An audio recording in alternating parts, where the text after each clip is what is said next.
that False Claims Act is whistleblower retaliation provision.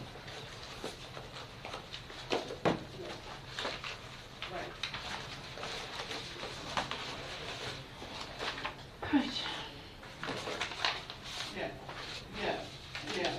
It is not a shelter. Right. Are we going to have this many people here? The judge is supposed to be here, I'm sure, if she's, so. Church of God. The Church of God. Great.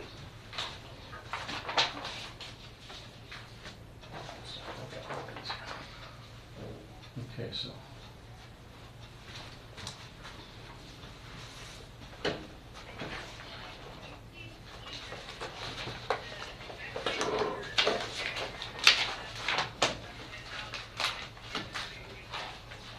Okay.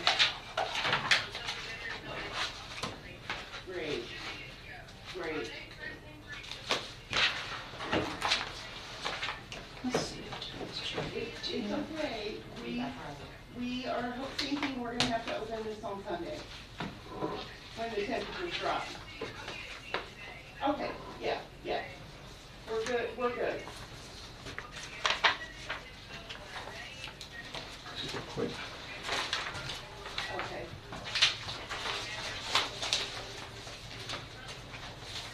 Great. Yes. Great. Yeah, it's not a shelter. Okay. All right, Michelle, thank you. I really appreciate it, especially at this time. I appreciate it. Okay. All right. There are, I went through a lot of this stuff last night. Okay. There are a lot of inconsistencies between the form that we have to fill out and the ordinance. I love him. I did not know that was As your far as daddy. wording, amounts, Oh, a honey. lot of inconsistencies. Oh, I worked with him when I was. Between the county or our county ordinance? Between our county ordinance Yeah. and then the financial interest statement that we have them fill out. Yeah. Michelle. Some, like some of them say 10,000, and the ordinance one might, or the form might say 10,000, the ordinance might say 5,000, or vice versa. Just Now, you things have like the that. ordinance amendments too, don't you? You've I've got got the ordinance that I was given. 280, 280.1, 280.2.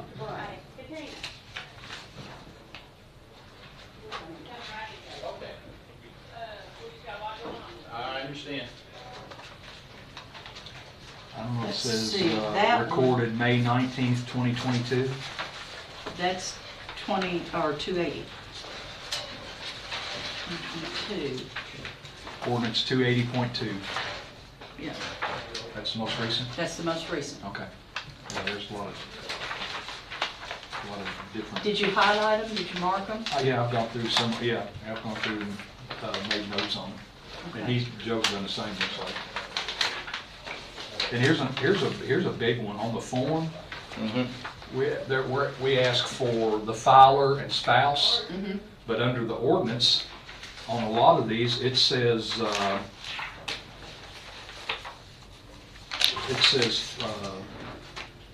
filers, the filer and the filer's immediate family members. Not just spouse, it says immediate family members. And you go over here and look up under section 4, it says immediate family member means spouse, dependent child by blood, adoption, marriage, or any other person residing in the county government officer's or employee's household, or a person claimed by the officer or employee or the officer or employee's spouse as a dependent for tax purposes. That's a bunch of crap. Okay, we, I'm sorry. Is that recorded? Probably. Oops. Yeah. Well, So there are a lot of inconsistencies, I would say.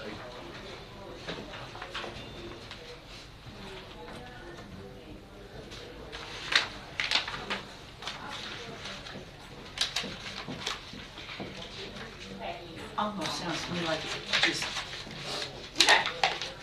do away with All right. 2023 and Done. Was this? Judge, I put you The there ordinance was just over, more oh, like well, from Chris, somewhere else. but I was gonna have the commission members be here where they can look at, if you speak to them, and Julie and Chris. Chris won't be here, but. Who's here? Julie? You were there. Me? No, you should be over there. I'm sorry. I was asked to come in here and remind you guys that you're already on YouTube Live, Okay, right, just so you know. right. So that's, we'll put Julie over Just so here. you know. Thank you. She's already got her very much. computer I plugged in. appreciate I'll So just say that. welcome. Okay. Yeah, she's already got her computer plugged in. All right. Okay, and I'm not sure how long I will be, I don't know if I can stay the whole time, but I'll Okay, try. all right. Good gosh. When Julie gets here, we will start the meeting. Well, she's gonna be a minute, so. We're on YouTube Live now. Yeah, So, so I mean, it's time to start. You go ahead and start and she'll come in and, do you like the door shut? go ahead. is there any more of the members here? Coming? Yes, they're gonna be late. Rebecca and Sheila both texted me and said they'll be late.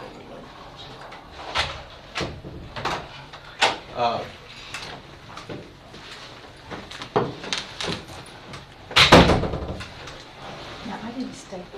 They're in that a little bit. Okay, okay, thank you.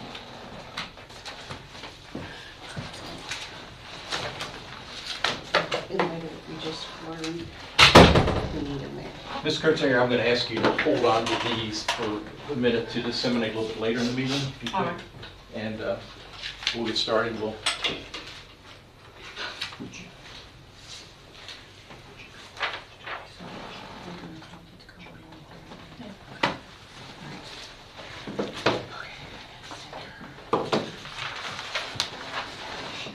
I don't know how long I'm planning on this, but we have a conference. Okay. Okay, this is the Boyle County Ethics Commission. I'm calling this meeting to order today on January the 10th, 2024. This is a special meeting that is being video teleconferenced.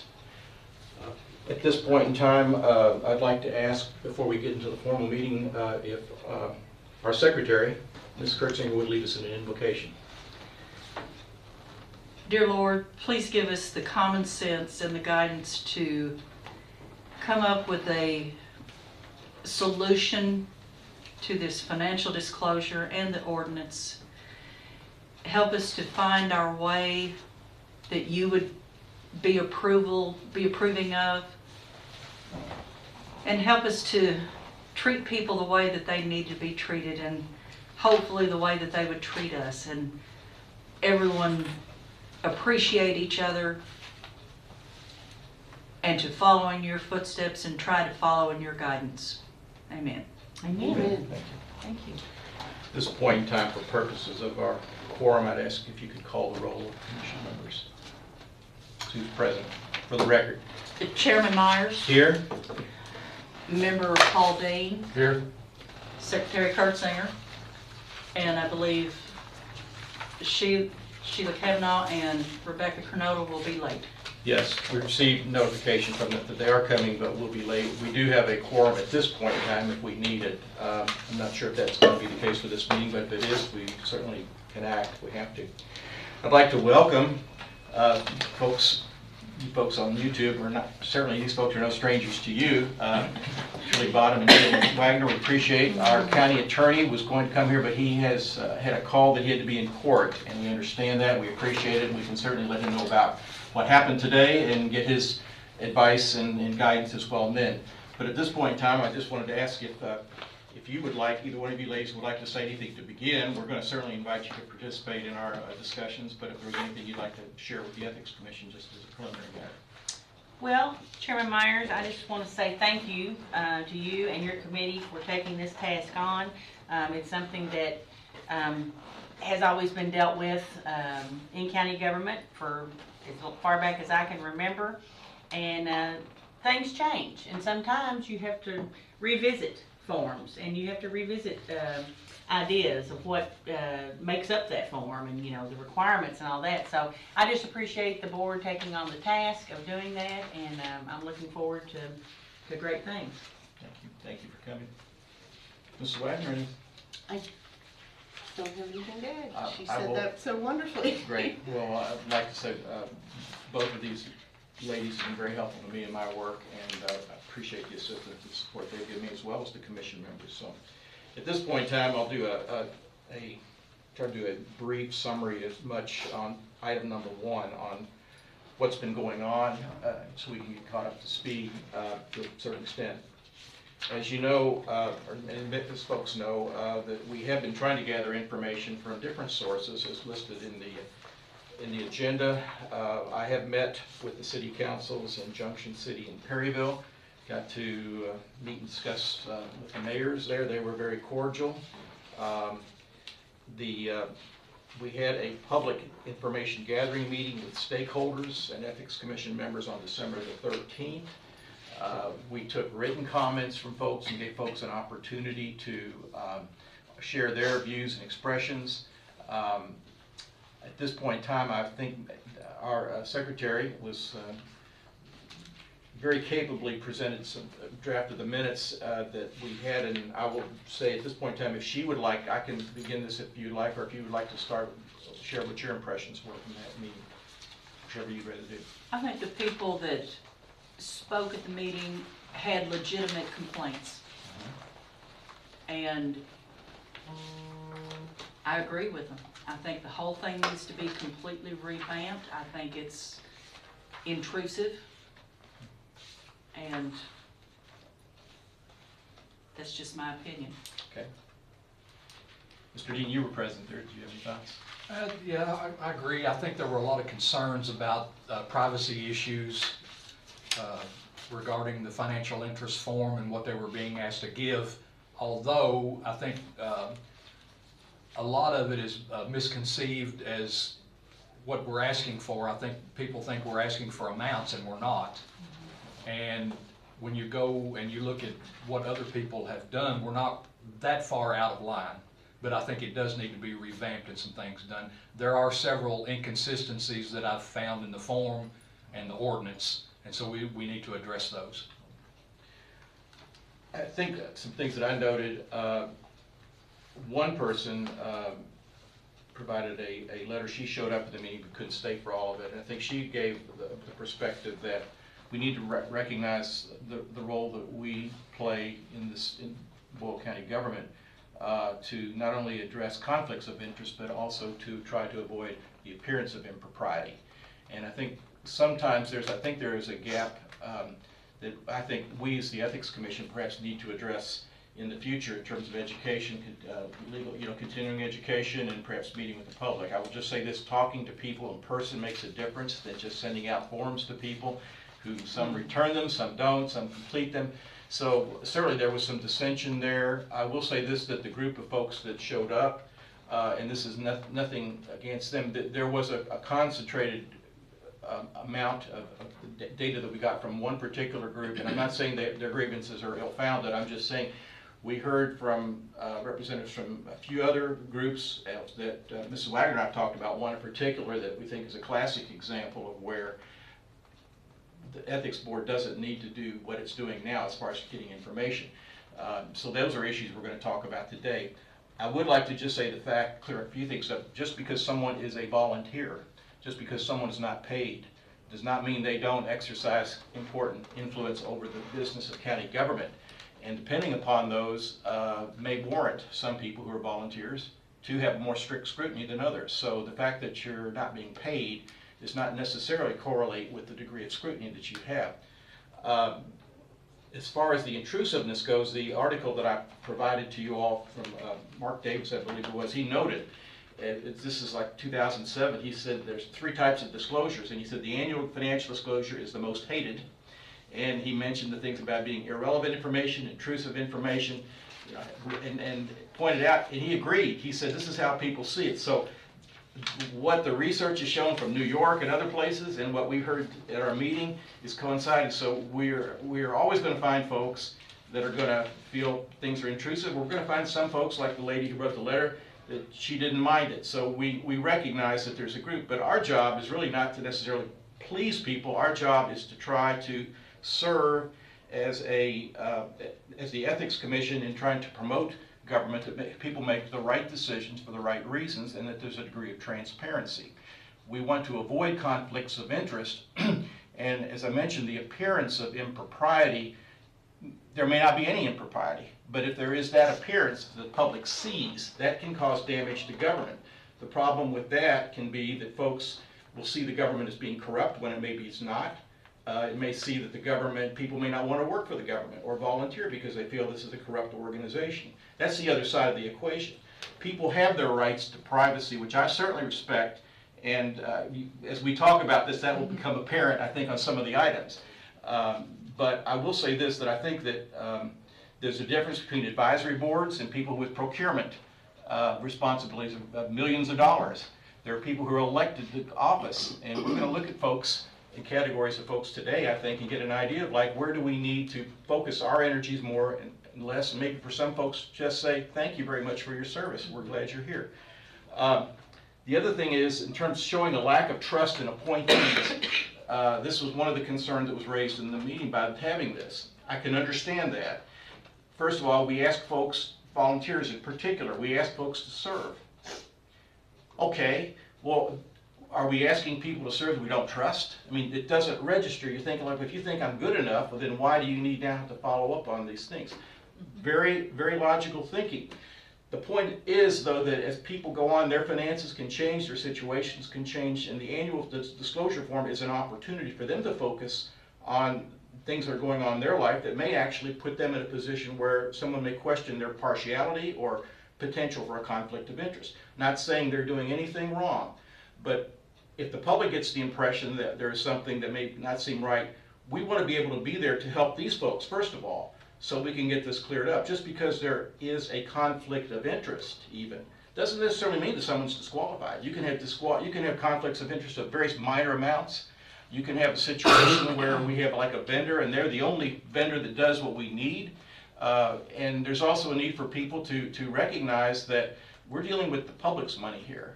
And the decisions are going to affect a lot of people beyond just county government. So I think what I heard was from people that I think are concerned about security and privacy. For example, there was one person that was concerned about cyber attacks. Perfectly understandable if you follow the media and own a computer as someone who's witnessed that, but we don't have any storage capacity. We have everything on paper. And I only mention that is because this is someone who has a fear, and that really we need to correct. We need to educate folks to let them know. The last thing I will say on that is, and this is something that I will have to defer to greater powers than our board, concerned about open records, people filing their information that's available under an open records request. That's the law. We didn't make the law. We have to follow open meetings law for this meeting. We have to follow open records on requests for this stuff. If folks feel strongly about that, I would certainly encourage them to use elected officials as sounding boards to revisit that law. But at this point in time, for purposes of transparency in government, that has been what the legislature dictated many decades ago, and I don't have a solution to that other than I know, and Ms. Kurtzinger, you could comment about having worked, and Judge Bottom and work as county clerks, where they're at right now. I think they're doing everything that they can reasonably do in terms of security, but if folks want to go over and expect that, if we're serving the public right now, that is the law. So I'm not insensitive to that, and I would just say this, for folks that really bothers, I don't think we have a solution. I really don't. If that really bothers you that much, then I think you have to make a choice about the sacrifice you're making, and that's a personal choice. So I would also like to say the people that showed up at our meeting, I was very grateful. These people were clearly dedicated public servants that were trying to help our community. And we want to respect their privacies as much as we can. And just for the record, Mrs. Wagner's not here, but she has told me that as far as she knows, there's not been any request for open records for these that she's aware of. But again, all it takes is one bad episode and someone can be concerned. So I'll stop there. Is there anything else that Joe wanted to add? I think that's well said. Okay. Okay. Secondly, had email communications, which I think I sent to you, and again, some of the same things, some concerns about, and this is an issue that I think, and the judge is probably more aware of this than I am, But we've had people that have either resigned from boards or refused to get joined because of the perceived intrusiveness of the current form. And as the article mentioned, we don't want to create, we can create a very thorough disclosure form. And as I think he pointed out, just a basic form can get 95% of the conflicts of interest or potential conflicts of interest exposed. You can pour in a bunch more and get 3% more. But in the process, you can drive away people, and it can be confusing and frustrating. So we have a balance here. We do want to present something that's going to have some value in terms of reflecting potential conflicts of interest for everybody. But on the same token, I don't think we're out here trying to do witch hunts, if I can use that term. We have no agenda. We do not go out looking for people to bring into our committee and put under oath, and that's not who we're about. But people may feel that if that's the case, we need to educate, and that's our job as the commission. As far as but individuals who had indicated I think even one person felt like they were insulted. They felt this was just, and that is very unfortunate, and that's where we need to try to go out and I think do some work. So I will recommend to the commission in the future, not for this purpose, and with the judge, maybe we can do some type of open meetings or whatever where we can get some of these things out so we can clear up. I mean, we're not going to make people like filling out financial disclosure forms. But we can certainly make them reasonable. And if people understand why we're doing them, that's just part of the public service commitment that they've made.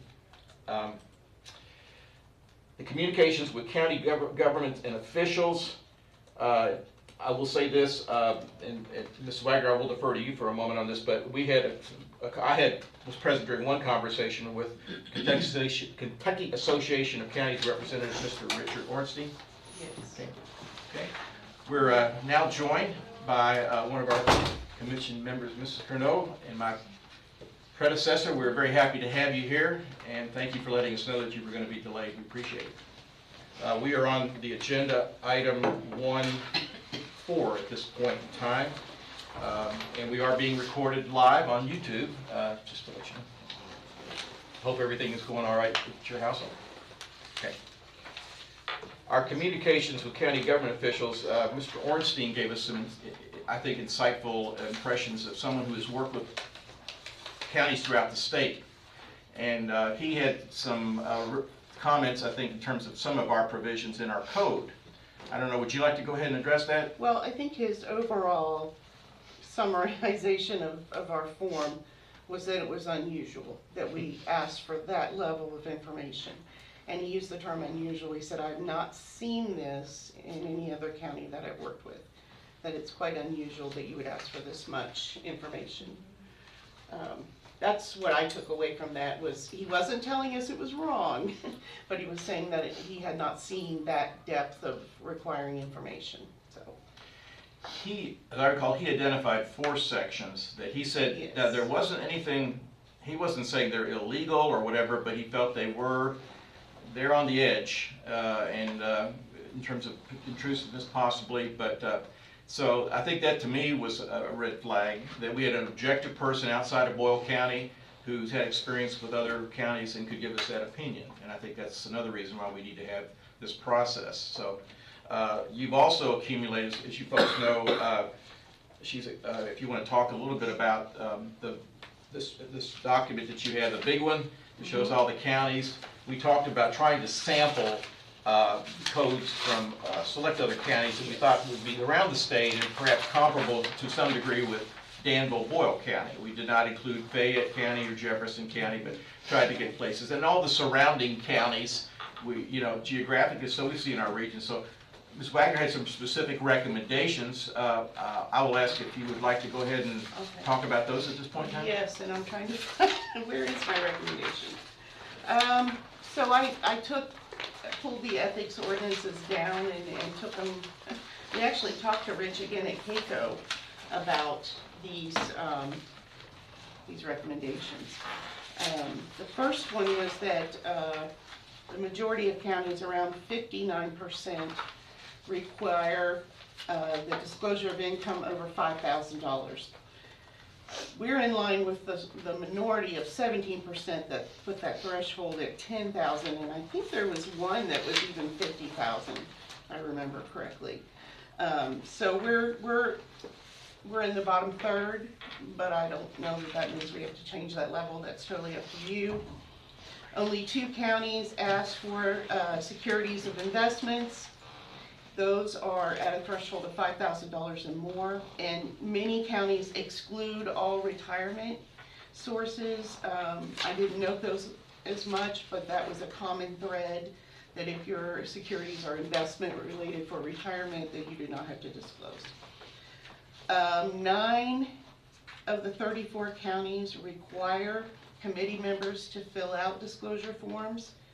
Some just require elected officials, taxing districts, planning and zoning, those type of entities, economic development, things where you would run into more of a conflict scenario. We definitely want to, it's my recommendation that we require SPGs, Board of Appeals, Economic Development, even if it's not a SPG, any kind of board that budgets or procures county funds. Excuse me, for the benefit of those Yes. viewing, and could you explain briefly what is a SPG? A SPG is a special purpose government entity that has been determined by the Department for Local Government as an agency that receives at least 25% of taxpayer money of their budget. That's the threshold of being a public entity. Or if you collect tax revenue, like the library, the extension board, they are collecting a tax, the conservation district. Those agencies have a little bit higher level of transparency that we feel they need at the state level, so they've called them special purpose government entities.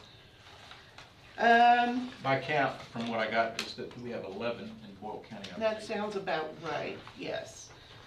Only 23% of the counties require creditors to be reported. Most exclude, and many, if not all, exclude primary mortgages, auto loans, personal consumption debt. I don't know what's left. If you exclude those 3, I wouldn't know what would be left. It does say the 5,000 is the common threshold on the ones that do require that. 44% of the counties include that you are required to disclose any conflict if it comes up during the course of business of that entity. We don't have that language in ours, but I did see that as a common thread in the ethics ordinances, is if an entity such as, we'll just use the health department, were to be voting on a drug manufacturer, if you own stocks, you would be required to disclose that in the minutes. And that could take care of a lot of this if we swapped out securities and say you have to disclose if you have a personal conflict in the minutes and put it on the record. Could swap out listing everybody that you have an investment with, I think, so. That is what was referred to in the article, I think it's a transactional approach. Right. In other words, it's like a case-by-case basis, and I think some of the things that I provided you all with, and I know I gave you an awful lot, that's what some groups do, some government, they will basically say, you will fill out the form if there is a conflict, You could but do not that. until then. So Yeah. you are subject to, be forced to reveal your assets if a conflict or the appearance of a conflict comes forward. So that will put some responsibility on the individual and the board themselves. That's a consideration. We really only have the annual. We do not have a preliminary and an application. There's three types of disclosures. That is something that, again, I will mention briefly, or whoever is the chairperson for that meeting for the fiscal court, I would urge them to mention to them that there are some other things that can be done. But right now, we need to focus on getting the annual disclosure form and the code up to snuff to what we feel that we could recommend to the fiscal court, and then they can make their call. So that's where I see us at this point in time. Does anybody have any different thoughts or questions on that? Okay. Go ahead, Ms. Wagner. So I think the one thing Rich did kind of impress on us, Rich is the Kentucky Association of Counties attorney, is that whatever we put in our code or ordinance, taxing districts and species have to comply. So there is no exemption of any of these groups from filling out whatever we pass. They have to do it. So just keep that in mind, that when we're writing this form or rewriting this form, that there are going to be some groups that are going to have to fill out something if it's in our ordinance. If we didn't have it in our ordinance, they wouldn't, but I think by KRS we have to have something, I think especially for candidates. I was going through this last night in regards to what you're saying. I think there are some species that we could probably have a Section 17 exclusion. And what I mean by that is if you look at Section 17 in the ordinance, it says they have to file, let's see, statement of financial interest shall be filed with the Boyle County Ethics Commission by all elected county officials, nominees, and candidates for elected county office, board appointments, and employees with procurement authority exceeding $1,000 per annum, as well as members of the county agencies with procurement or regulatory authority and attorneys hired by boards and agendas. So according to the one lady that was in here at the previous meeting, they have no spending authority at all. Right. And so it looks like to me under Section 17, we could have an exclusion for those type of entities. Yeah, I'd like to reword that and maybe be more clear that a taxing district, a speedy committee is different than a birthplace of Kentucky committee that doesn't spend a nickel. That's the one I was talking about, the birthplace of Kentucky. Yeah, and perhaps we take that paragraph and rework that. There is something that, and I think we need to realize that there are folks that, for example, we have a Board of Adjustment. I will defer to our county judge executive or county administrator, but the Board of Adjustment doesn't necessarily procure. No, but they do, but yeah. tell us about their function and how why would we be interested in getting the financial disclosure Well, form? planning and zoning and Board of Adjustments both are making decisions on where businesses would go that a profit could be made. And they are representing us as county government. So if Drake's, let's just use them as an example, nothing has come up about Drake's, but if they were to be looking at two pieces of property and your great grandfather owns that property, that's a conflict that needs to be disclosed. And so I think there's these nuances of property ownership and development that the public should be aware of when you're making deals, because it does get talked about in the community. Absolutely. So like Board of Adjustments, planning and zoning, economic development groups, they are wheeling and dealing with some big time investors here, and pushing a piece of property over another would be a conflict. Well, a perfect example would be one of our fiscal court meetings where we were discussing roof bids, and we were discussing Magistrate Bodner's Yes. son's roofing company, Yes. and she disclosed that to the court before we made a Yes. vote that was her son's company, so. Yes. What I was doing some research on, I think this came from Salt Lake City, but they divided boards into about three categories. One was supervisory, one was quasi-judiciary, and one was advisory. Yeah. And I think if we look at the boards, and I've not talked to the judge, at some point in time, we are going to get to Section 17 about who's to file, and we've talked about the possibility of having more than one form. I think that maybe we can, I'm hoping that maybe from what I heard at our last meeting, I know Rebecca, you were not there, so I certainly would like to get your thoughts on this as well, but we're thinking that one size doesn't fit all, and that maybe there needs to be a look at some of these like the birthplace of Kentucky. I can't speak for the commission, we haven't voted, but that is strictly an advisory committee. They get nothing, I mean, they make no purchasing power, they're volunteers. Thank you for your service. I mean, the lady that showed up was very eloquent. Those folks, we don't need to burden them, in my opinion, we do not need to burden them with this. I agree. But folks that are elected officials, and we do have some elected officials and former elected officials, and I know we have someone whose family members an elected official. I'm not saying anything bad about them, but we have to, for the public confidence, they are required to make disclosures beyond even what we request. And so we don't want to put the Board of, like the birthplace of Kentucky, on the same level with the county judge executive disclosure. I think that's the extreme example. So that's what we're looking at right now. But presently, anybody that has to fill out, the form that she fills out, the county judge executive and Julie, and that we do, is the same as the birthplace of Kentucky. I It's think, not a one-size-fits-all. yes, and I think that's what the people, what Mr. Dean was mentioning, I think that's where we need to step in and let's correct this and see what we can do to help. And then let the fiscal court make their decision. We did talk about one form, and you get to this point, if you don't have purchasing power, sign the back page and get it notarized. We talked about that. But a lot of people don't know when they get put on a board, the financial, what their job is. And so we kind of thought, we're leaning more towards different forms for different groups, because we know the functions of these boards. And really, until you serve a year on a board, you really don't understand a lot of the stuff they do, I think. So I think Joe and I talked about just different forms for different groups. Well, we have so much problem with people not filling out the form as it is Right. properly now. Well, yeah. So let's simplify it. I agree. One of the things, and again, well, this is down the road, but one of the things for an effective ethics commission is to have an effective enforcement mechanism. And I'm not saying there's a new sheriff in town or anything like that. I'm just saying that I think that's the next process. Once we get the form done, the fiscal court makes its decision, then we need to look at how we are doing this in terms of like perhaps putting some deadlines and some concrete action. Everybody knows what will happen. If they don't do it, that means we're not going out for people, but let people know, okay, this is the process, but we'll work on that later. But this is the first step. And I think if we do it, I think, from what I heard at the meeting, I think if we present a better fit of a form, I think we will get a better response.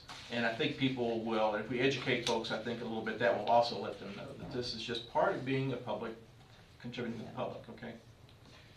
Anything else, Ms. White? No, I think I've summarized my findings. Well, you've been very, very helpful, and we appreciate that. And I think, if I remember, our paragraphs, I think Mr. Ornstein mentioned paragraph H, I, J, and K, I think, are the ones that he saw as maybe as intrusive, perhaps. Now, he didn't say they were intrusive, he says they were kind of getting into an edge there, so. On page 16. Yeah, so do you have, you should have there a copy of sections, this begins with page 14, financial disclosure, and goes through page 17. You should have it too. You don't? I'm sorry? I probably I've keep got yours. one now. Okay, but that will be something we'll be making reference to. Finally, let me just say about the research findings from other jurisdictions and outside of Kentucky. I offer those only to show how other jurisdictions deal with issues. They may have some ideas. I found it interesting when I heard the folks talking about being intrusive.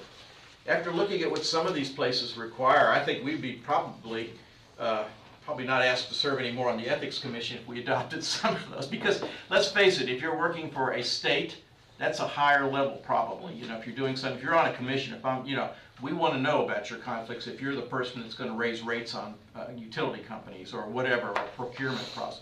So we're local, we're proud of our county, we want to do what's for Boyle County. And all these other counties that we got, that's helpful too. This is unique. This is our county, and we need to do what's going to be good for our county government. And that's why I've invited these folks to be here today, and the fiscal court will certainly weigh in. And that's why you folks, we have a good geographical representation, I think, on the board and people. So I appreciate everybody's effort on this, and we'll do the best that we can to get something to the fiscal court. But I do think that as far as some of these other, CAECO is an invaluable resource. I go back to they have a sample also of a disclosure form. They have some things which I'm going to ask Ms. Kurtzinger to pass out a little bit later, but in terms of like disclosure things, definitions and things, so some things that we might want to consider for just to look at. But we're going to get in a minute, we're going to get into the form itself. And I did want to say one thing before we begin, and I did not get a chance to talk to our county attorney about this. So I'm not offering an opinion for the Ethics Commission.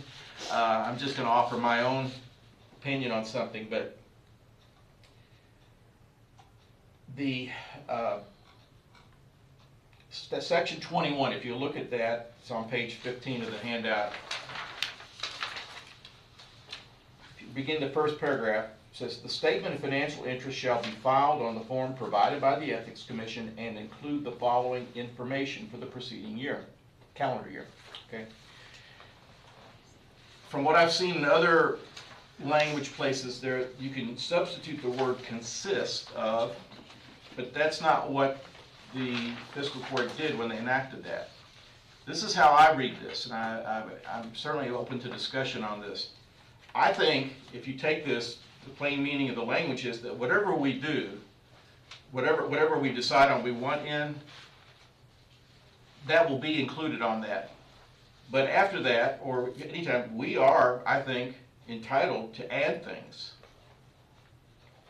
So we don't have to run back to the fiscal court. I mean, I would say if we're going to do something like get rid of procurement requirements for everybody, I think that would be something that probably would be prudent. But I was looking at the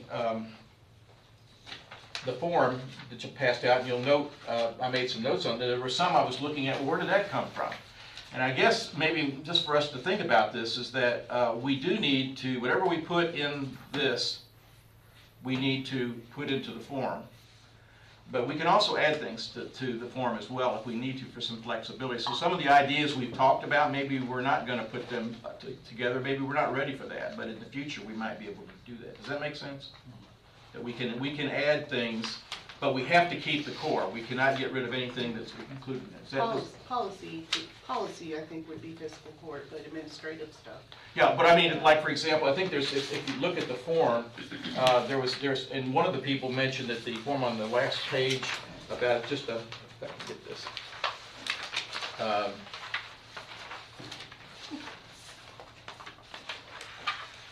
Adding the gifts, is that what you're talking No, about? it says that like neither under 4C, neither the filer nor spouse has any interest or whatever.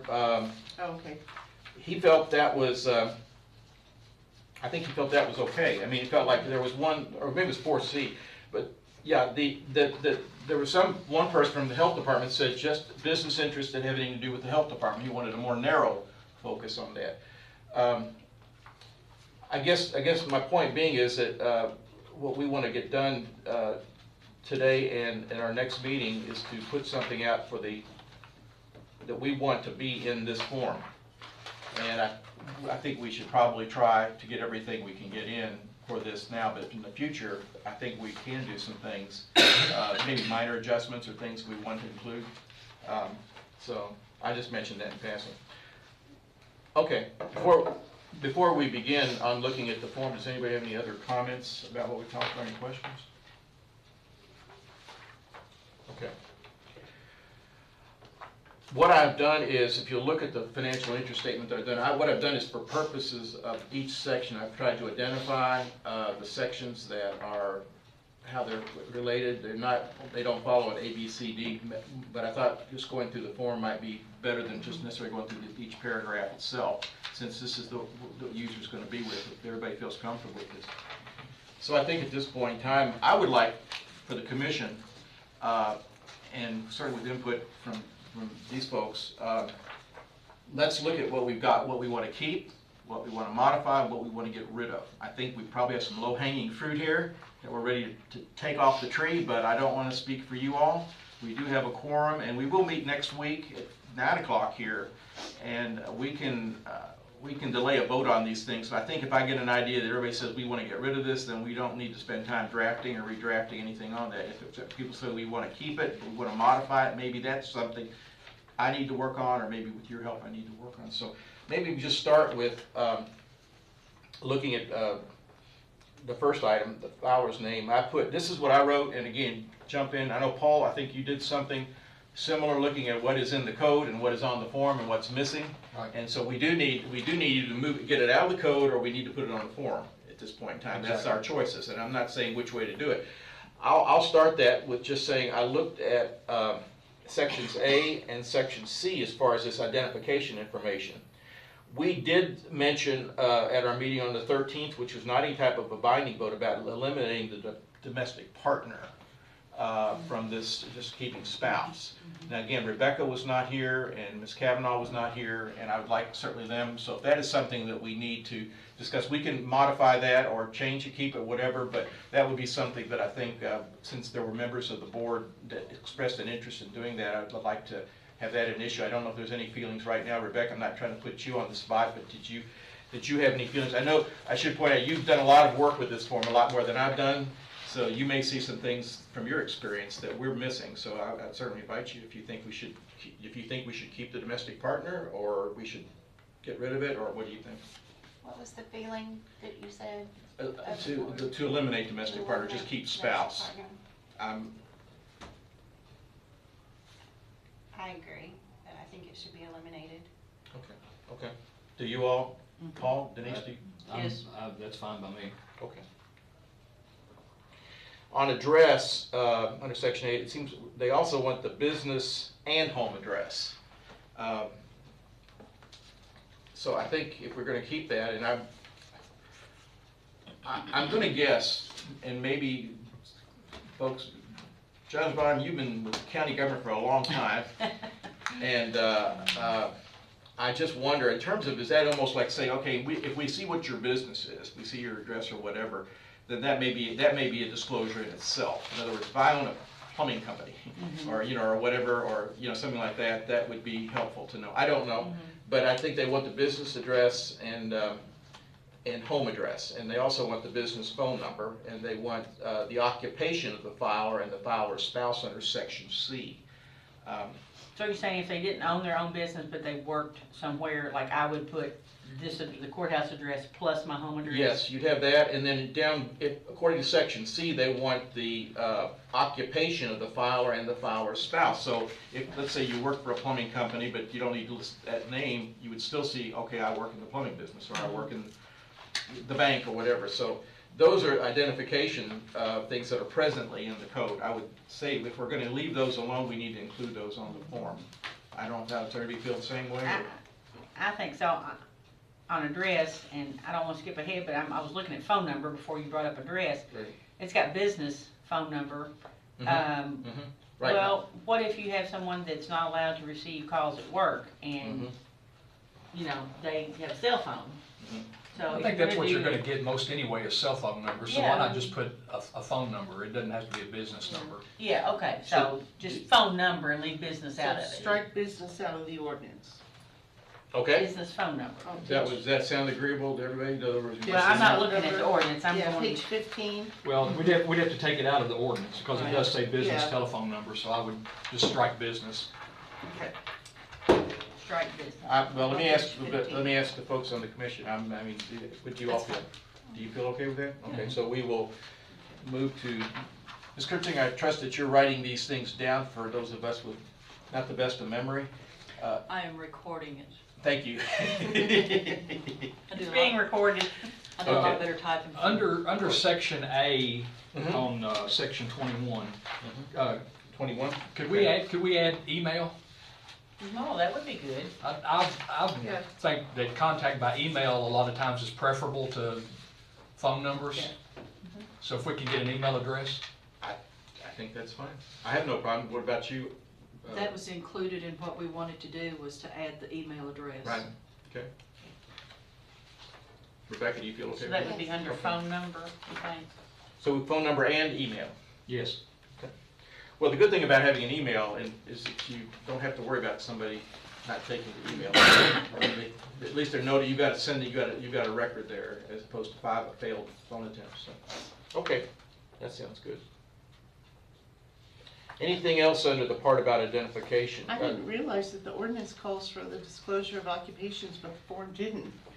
Yes, it's in there. There are a lot of inconsistencies Yeah. in the form and the Never ordinance. So, do we want to keep that? Do we want to keep that in the ordinance? If we do, then we need to put it on the form. Do we want to get rid of that? It's up to the commission. I'm looking to you folks for some guidance here. What do you think? Do you want to follow the form or occupation? follow the ordinance?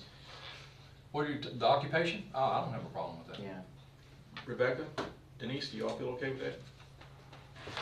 You're asking for it from the elected officials, so why not have it from? I think that would be a good thing to know. If you're serving on planning and zoning and your occupation is realtor, Right. Absolutely.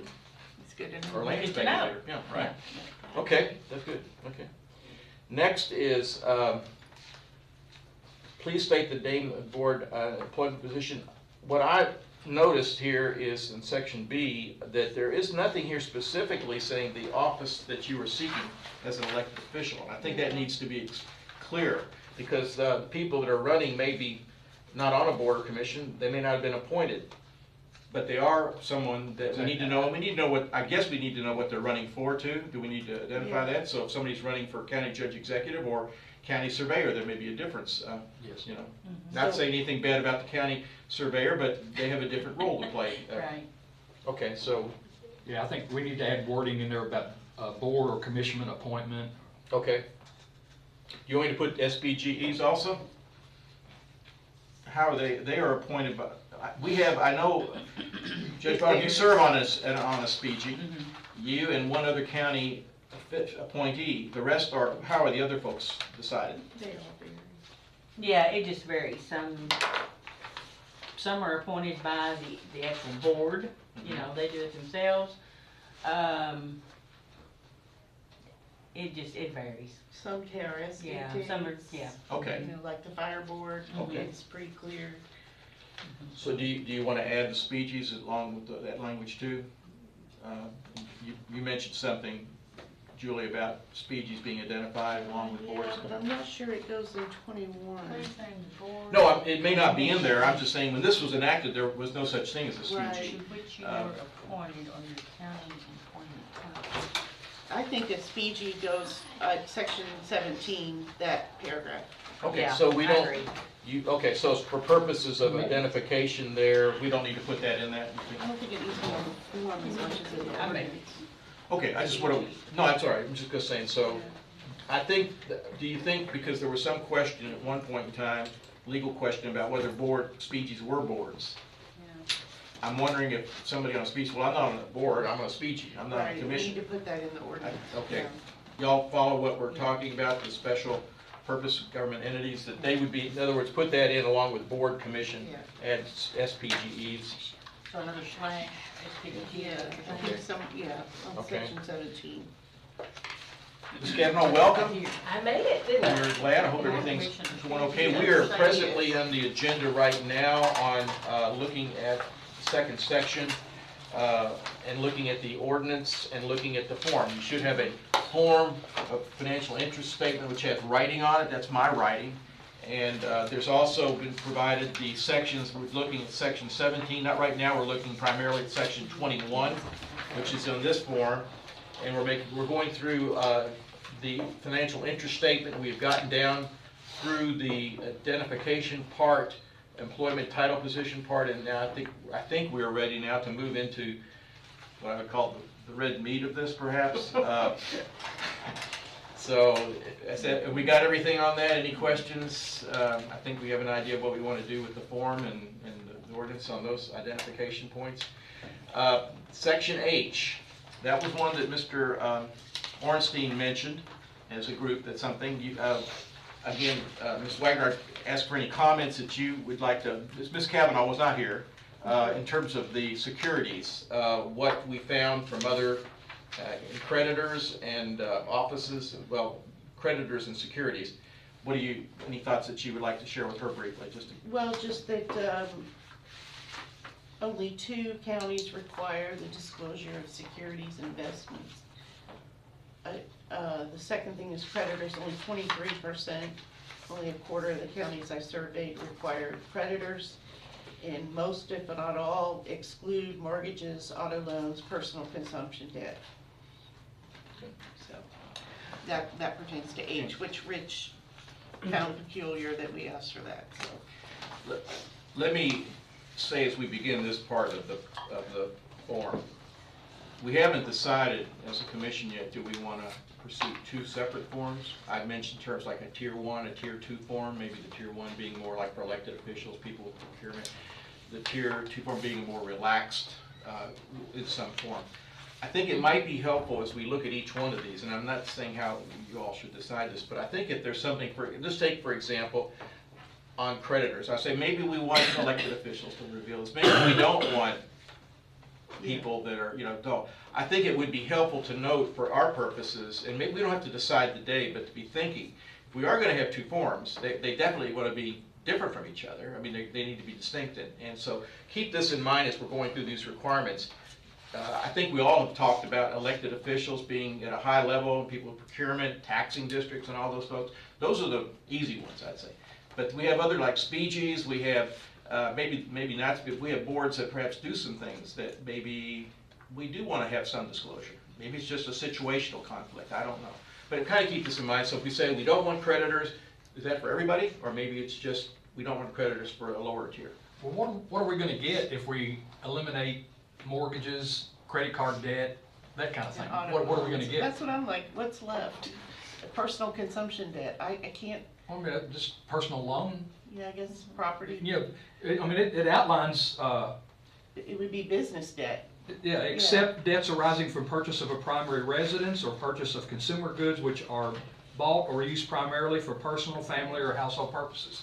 So you're eliminating the mortgage and basically credit card debt, so what have you got left? Your commercial debt, I guess would be the only thing I could think of was your business debt.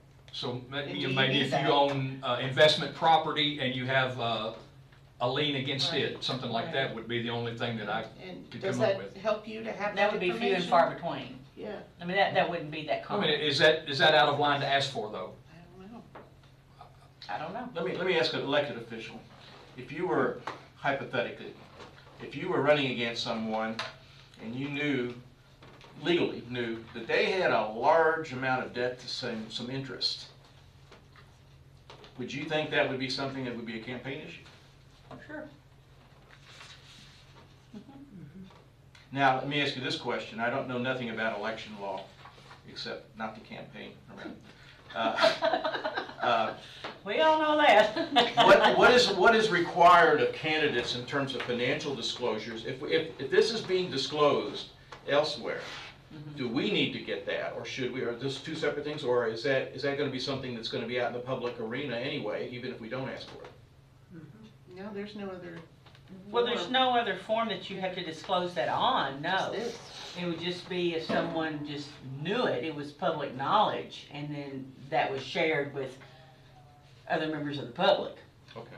Yeah, no, there's not the form that you fill out to be a candidate does not have that on there for you to That's disclose. just basically for money that you have earned towards your campaign. Yeah. The financial disclosure Okay. for a candidate. Yeah. That's what that's for. I guess, I think if you're a candidate, it would be more in the public interest if somebody filed for bankruptcy than it would be who they owe money to, wouldn't it? I mean, I don't know, just something to think about. I'm just trying to, it seems like I would certainly, people can go out and borrow money for business ventures and yet be holding on to it perhaps for a while or whatever, or they may be somewhere arrangement where they may have a call-in. I think of, this is not the real world, but situations where you have like a 3-day, maybe it is, I don't know, call in a note for $6 million in 3 days. If you're dealing with someone, they say, I can call that note in 3 days if you don't do what I want, basically. Now, that to me is a conflict of interest. That's extreme. So I don't have a solution. I'm just wondering, maybe we need to think about this. But it was put in here. It was put in the code for some reason, and I would welcome more research. I mean, we can do what we want, obviously, but Perhaps the candidates and the elected officials have such a higher threshold that you would ask for their debt. But then the next tier, maybe it's not so important for other boards. Yep. Maybe elected officials and candidates, the standard is so high, whereas opposed to serving as a volunteer on a board, unpaid, and maybe the threshold isn't so high there. I don't know. And I guess my question would be, let's just say I don't know anything about county And forms. fiscal policy or whatever, but let's just say I have a big mortgage from one of the banks here in town, and we do business with it. I have no idea, but if there's a process, it's not a bidding process or whatever, and I had some discretion, am I under scrutiny? In other words, like, where am I going to steer business to my financial institution? Because I like them, or because I'm afraid they, I don't know. Well, I would say an elected official or the county treasurer would be the one susceptible to that. Mhm. People like Volunteers. volunteers, No, that's volunteers not, wouldn't. there's no influence to be had there. Right. I don't know. So I'm gonna think about it. Can I ask one of our members who's has, if you don't feel uncomfortable, in terms of, Perryville is one of our groups in terms of municipal governments. Do you have any thoughts or impressions on how Perryville may look at any type of, like when you do business or get contracts out and people voting or recusing themselves on the fiscal, on the county city council? Any experiences with anything like that that might be educational for us? Or? I don't personally have any experience with that, Okay. because I've not been a part of, that government. I've attended some meetings, but I can't speak from experience. Okay. When I look at all of this, my feeling is that we need to obviously comply with what's required. But if there is a situation that arises where there is a conflict, we can always request more information. Isn't that true? If it's brought to our attention. Attention, yes. But at this point in time, there's only a requirement to file an annual disclosure. Right. There's no requirement, there's a requirement if somebody's situation changes. So let's just say now I'm incurred a lot of debt, yes, during the year, but as far as, there is no, what we're talking about is what the article mentioned, but that is the situational or the transactional, dealing with individual, like, so okay, let's say there's an issue specific that needs to be disclosed by that individual to their either supervisor or the board that they're on, and that they could, like the example in the fiscal court, that could be resolved there. Or if someone came to the commission with a complaint Right. Right. and said, Yes. this is my complaint, and the commission went and looked at the disclosure form, and well, that's not on there, or Yes. that's not on there fully, then you further investigate and ask more questions and see if it really is a conflict of what the complainant is saying. But that Is depends. that where you're going with Yes. that? Yeah, that depends upon the individual, first of all, acknowledging. If it's not on the form, in other words, if it's on the form, then we see it. If it's not on the form, they have to voluntarily acknowledge it in some form. And right now, that's up to them doing it. I think people with goodwill will do that in a meeting like Ms. Bollner did. But as far as, we just ask once a year, and that's to kind of everybody focus on their economic situation or whatever, what's going on in their lives at that point in time, and then we move on to the next year. Well, and here's my take on this. You can request someone to fill out a form, and if they're, whether you do one form or two forms, it doesn't matter. They have to fill out the form, but you're never really going to know if anything is awry unless someone files a complaint with the board. That was kind of my point. Yeah, that's the that- 5%. I mean, you're not going to know with the information on the page. I mean, you're going to go look at them and to make sure that they're completed, but you're still not going to know every single thing Right. if that person disclosed every single thing. Right. Here's something interesting. H in the ordinance asks for any creditor owed $5,000 or more. The form, It says 10,000. Yeah, That's that's one of the says right inconsistencies I here, was telling yeah. you. Yeah, that's the what I. form says we owe 10,000 or more to the following financial institutions, which implies banks. Right? So this is saying creditors and this is saying banks. Yep. So maybe that's part of the, That's got to come more in line. yeah. Well, it says creditors here, In the but then ordinance. it says creditors. Right. But then it implies Financials, banks. yes. You're referring to paragraph H?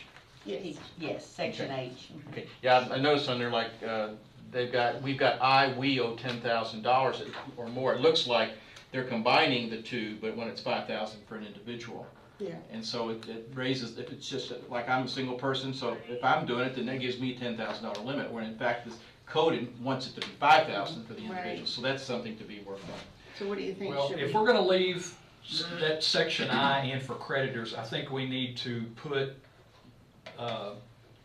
section H from the ordinance above that Yes. in order to let people know that they don't have to include their mortgage, they don't have to Yes. include credit card debt, it's just basically investment debt. Yeah. If we're gonna leave it that way, and then make the amounts consistent, we'll leave it at 10,000 unless you wanna raise that. Because I noticed, on the form, probably one of the counties that we're more in line with is Scott County, and theirs is at 20,000. And Casey's is at 50. Yeah, they don't wanna report anything. Okay. Are we discussing the forms for elected officials and speechies? Well, it's Or still are all, we discussing Okay. all one. I all would ask- forms together? Let me ask Paul if you would be kind enough, and I'd be glad to work with you on this between now and the next meeting. Let's address this and maybe put some alternatives available for the commission to look at next week. Alternative forms? Alternative for this idea, for this, Okay. dealing this, what you came up with the idea. I think you're gonna have alternative forms. Yeah. I think you're gonna have to Yeah. have two forms. And Yeah. Joe, you said, you missed it, Sheila, 3 tiers Well, that you used yeah. from Seattle, I think it was, or There was some- and one of them was basically for advisory, which I Right. think, the only thing that would ever come up was if there was some, I guess if there was a real conflict of interest that was unforeseeable that came up, you know, but really it was only 2 forms, I think, Okay. essentially, you know, but there may be 3, but I'm thinking 2 is probably gonna be enough for us, but we can do that, and again, what the article mentioned is this expression, don't let the perfect ruin the good. So I think in terms of what Rebecca mentioned, I think there's some things we can do. We have to be realistic. Let me ask you this. As far as the speechies are concerned, how many would be viewed as advisory boards? No. Hmm? I don't think any. Well, you said the Well, one. Well, they're not speechies. Yeah, they're not Yeah, speaking. Well, they're listed under speechies. They're not a speechy, they're an advisory committee. We have 2. And that's separate. Yeah, Well, the Constitution Square group, yeah, they're not a speechy. well, they're listed on there, aren't they? I don't think so. I've got They sure are. provide you all Isn't that let's see, Birthplace of Kentucky. birthplace of Kentucky? Okay. They're listed. They're not on DLG's website. It's on the list that I've got, first draft. Boyle County speechies and boards subject to Ethics Ordinance 280.2 and KRS Chapter 65. Financial Yeah, they are. It says end of speechy list right down here, did you see that? And then you turn over to page 3, boards and commissions. Yeah, Birthplace Kentucky's on the boards and commissions. Oh, okay. That's okay. So You all those have those this. under boards and commissions are not considered? Right, they're not a taxing district, they're not I don't have What that about list in what front Parks of me. and Rec? They receive county funds. Yeah, but they're now a city committee. They've dissolved the SPG, which is a new thing, just Okay, recently. so the ones on that page, Julie, that here. 1 through 7, we're not, nothing to do with those. Well, why are they concerned, why did they come to the meeting then? Because they're, right now, under the ordinance, committees, all committees have to fill out this form to this depth. What we're discussing is separating these advisory committees from SPGs. Because they don't get any taxpayer money, they don't. So all of the ones so the ones under boards and commissions would be the ones that would get the special form. See, under section 17, it says, financial interest shall be filed by board appointments. So they fall under that board appointment Okay. right now. Okay. But that's So, what we but need that's the list that would, change. I would say That number we 3. would use the special Number form. 3 is not, needs to be lumped in with planning and zoning, which is a SPG. The Board of Adjustments is basically an appointed subcommittee in planning and zoning. They make property decisions, they make business decisions. They should be under the same scrutiny as planning and zoning. so we're gonna have to go The rest of these. one by one and determine which form they would have to fill out. Yeah, let me offer this, and this is something that I will make available, I always thought but they should be a SPG. I mentioned this, I think, before you got here, Sheila, I don't know if you were here, Rebecca, but the advisory boards, this is one definition, advise, coordinate, represent, and/or advocate a position within an administration. These boards are often issue or interest group specific, but they do not have any formal or official policy making or governing power. But whereas quasi-judiciary and regulatory boards are granted some level of regulatory, judicial, or appellate power by ordinance or statute. That would be like our Board of Adjustment. These boards have the ability to make a ruling can be enforceable by law. Appeals from these bodies can be handled by a hearing officer or a court. The supervisory boards have the power to manage and oversee an agency or various tasks of government. These boards often have a wide range of responsibilities, including budget approval, appointing, employing personnel, adopting operational plans, defining and creating policy.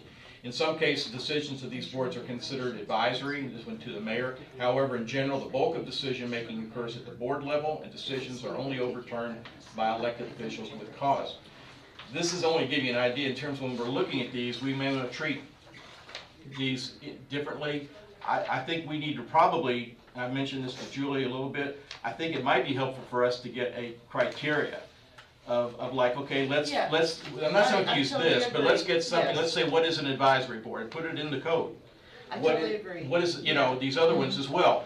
Then, once we have those, okay, let's look at the birthplace of Kentucky. Where do you fall in? Board of Health, where do you fit in? And then what form do we want to have? Is it top tier? Is it going to be second tier? Or Right. That's how I would say we do it. In other words, we will design the vehicles there and then plug in who should be in the vehicles, rather than say case by case. Board of Health, you're out. You don't need to file something.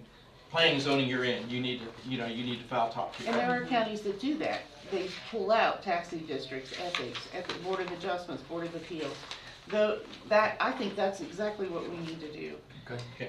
I will give this to you, Yes. to Julie and the board. I will make, Okay. if anybody, I'll just offer this. And again, this is something for us to think about. Would somebody like to, I'll give this to everybody, but would somebody like to, I'll be glad to work with them, but would somebody on the commission like to look at this more and do some research and see if then we can come up with some definitions, how we want to classify boards, and then see, does that make sense? Is that a reasonable request? I think so. Yeah.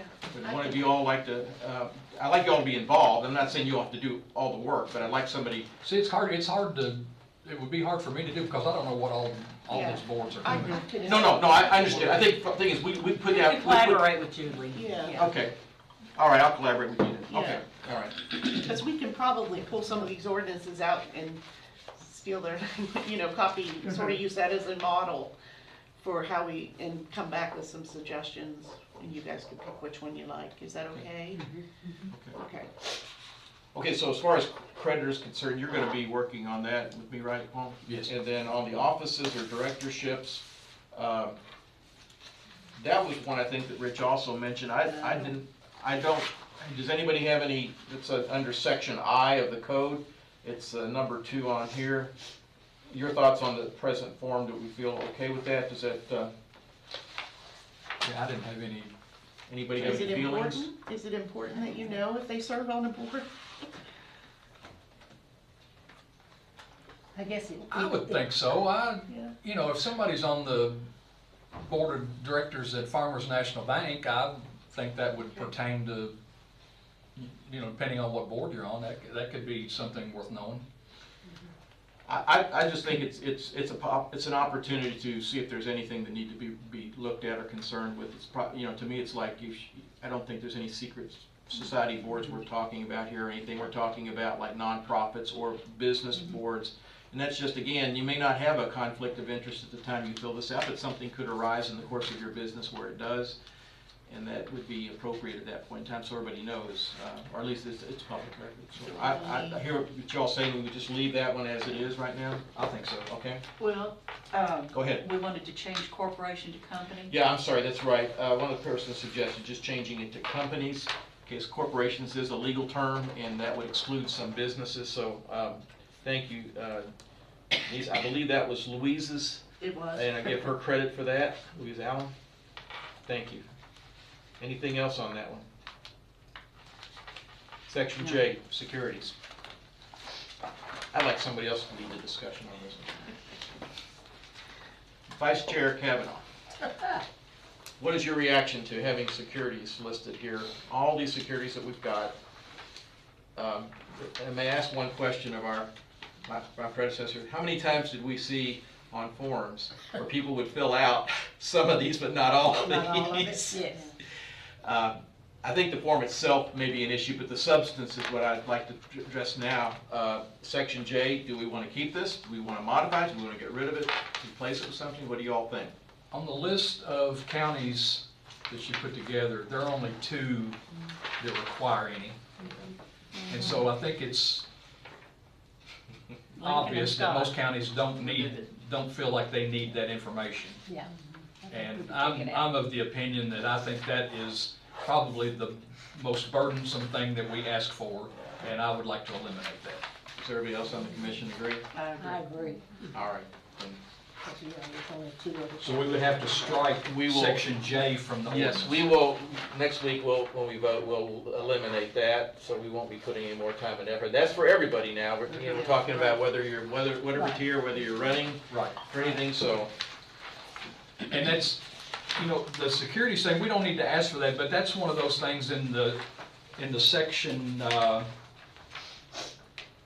section C, under, let's see, 4C, that, if something comes up, then they can disclose it later. Yeah.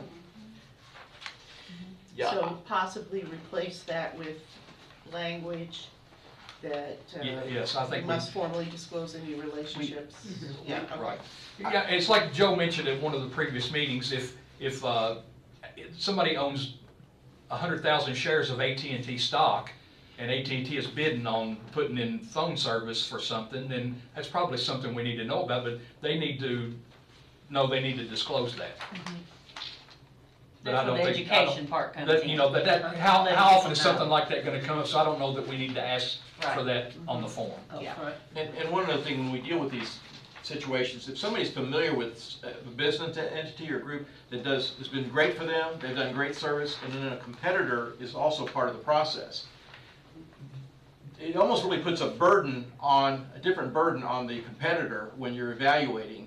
And that's why it's good to know. That doesn't disqualify you, but at least people will know, like, okay, well, I can tell you, I know from firsthand experience, which is actually helpful, but if they know you also have 100,000 shares in the company, that is good to know as well. Well, and we can eliminate this because probably when you go down here to sources of income, if you do own 100,000 shares of AT&T stock, then your dividends of something's gonna put you over the limit, you're gonna report it down there anyway. That's a great thing. Yeah. And that's what retirees invest in. Well, I did, Sheila, you missed this. A lot of these counties exclude retirement income from disclosure. And we haven't talked about that yet, but I do think we need to have that conversation about, is that relevant to what we're trying to do here? Do we need to? If there's anything specific that you would like Julie and I to be here for, if we could move to that next, because we have Okay. a conference call at 11. Well, let me ask you if you would look down the form and just see if it's all right with the commission. We'll move down the form to any items that you have some particular insights or feelings about. We'd certainly like to hear those. I would like to add that, like, just a discussion of retirement income. Yeah, I had noticed that. Yeah. Printed this and that. Does that include annuities? It doesn't spell it out. Where am I looking for? an People example? obviously can have annuities that are not in retirement. It says, do not include IRAs, deferred comp, retirement income. So if it's an income source for retirement, several of these counties exclude that. So I don't know how you feel about that, but I would like to hear your thoughts on that. Where's that on the form?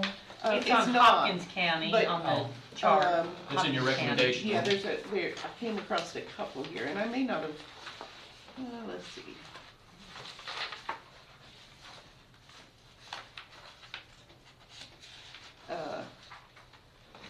Jessamine County, exempt banks, savings, credit unions, retirement, IRS, and life insurance.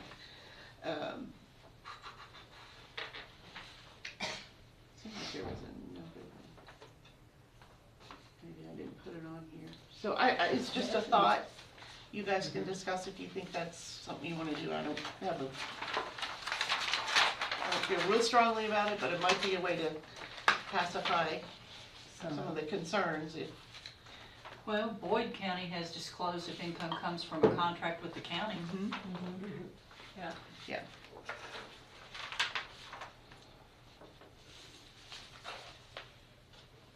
Anybody have any What are you gonna consider retirement income? Something, I guess, that is in Just a pension in or- Yeah. been in a tax deferred status. IRAs. IRAs. Yes, you'd be subject to a penalty. Well, not IRAs you are. I What don't about know. interest and dividends if you're Yeah. retired? Yeah. Yeah. That- Well, but no, that's a good point, because that's what you got. Retirement, I think, is talking about protected assets where they, that are not really envisioned on being moved around.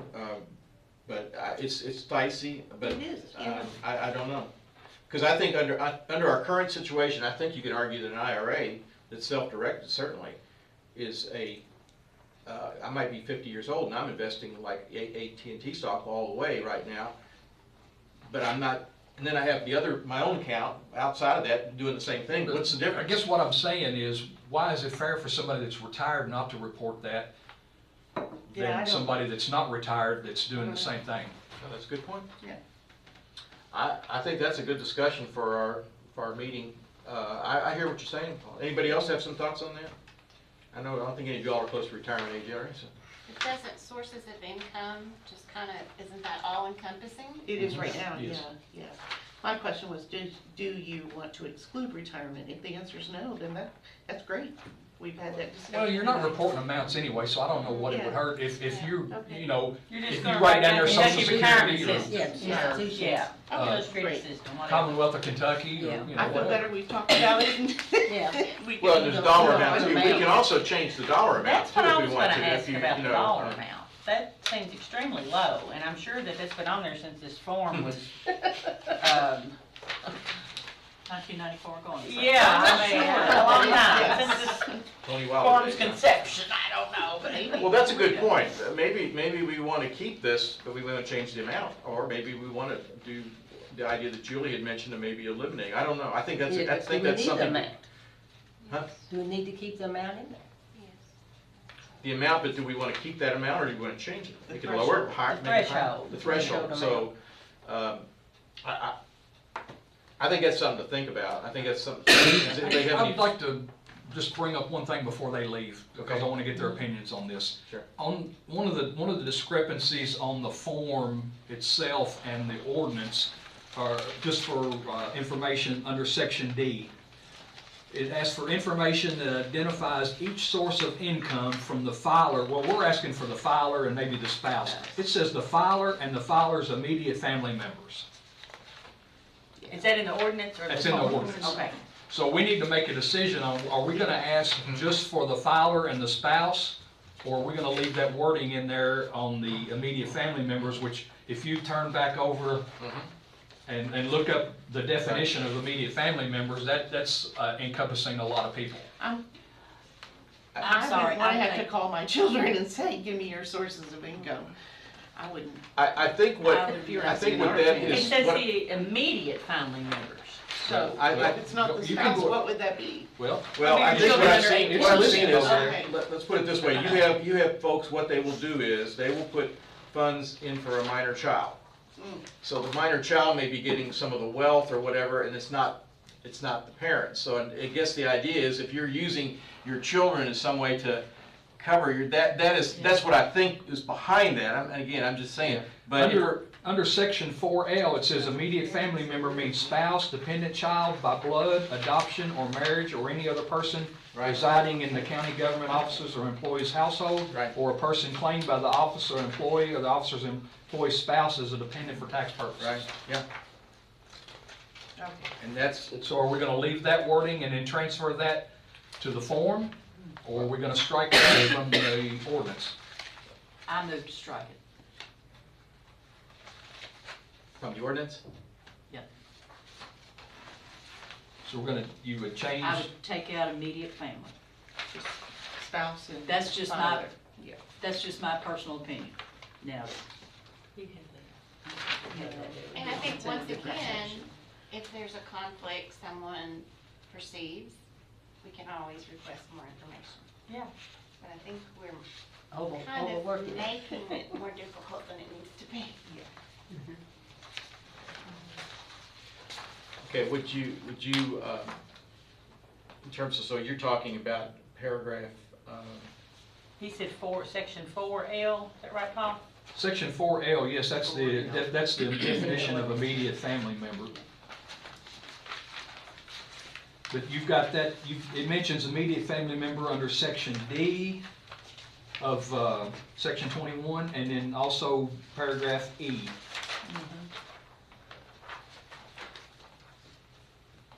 Immediate family members, So you just want to have the filer itself and not the spouse, or just the Filer and filer and spouse. Filer and the spouse, and not immediate family family member. Okay. Income of the filer and filer's spouse. Now, that's just my opinion, you know, I agree. that doesn't say it's in What do you think stone. about that, Joe? Well, I hear exactly what Rebecca is saying. I think that this is maybe, could be a problem. That's one There of are those ways, intrusive there are things. ways that people, look, there are ways to get around this anyway if you're good, but I'm kind of thinking, I think what I've seen from the forms that I've dealt with, probably keeping it simpler is better. So I on think it's E, pretty, if there's somebody that's really that sophisticated, F mentions they probably aren't even gonna be on the board. immediate family.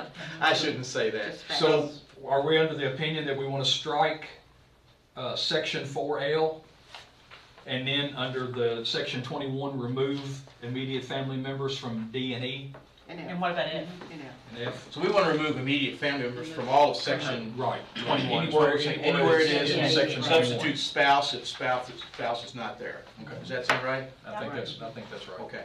Maybe it's We'll make a good vote on decision. that, but that sounds like we want to do, so. Okay. Okay. Sounds good, thank you. Yeah. Go ahead, Judge, you had some other things? Where were we? What was I talking about? Source of income. Source of Retirement income. The levels, you talked Oh, about the yeah, threshold. the threshold, yeah. I just think $10,000, I mean, 5 in some instances. So any income, we want to think, let's see, income.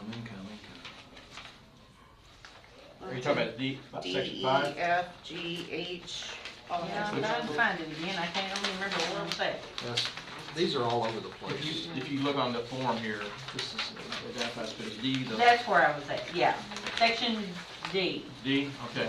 yeah, which was V. And that's Yeah, item D. 5, yeah, Roman number Yeah, 5. so Okay. just the threshold was all I was inquiring about. You wanted to raise the threshold there. Well, most of them are either 5,000 or 10,000, so. Our form here has it set up like, it's got $10,000, and I'm envisioning for the filer and spouse. The form this talks about just an individual 5,000. So if you have a spouse, then obviously then it's 10,000 total. But I'm wondering, Should we make it 10,000 each? That Well, let me doesn't- ask- Word it to say 5,000 each? That doesn't follow the ordinance. yeah, No.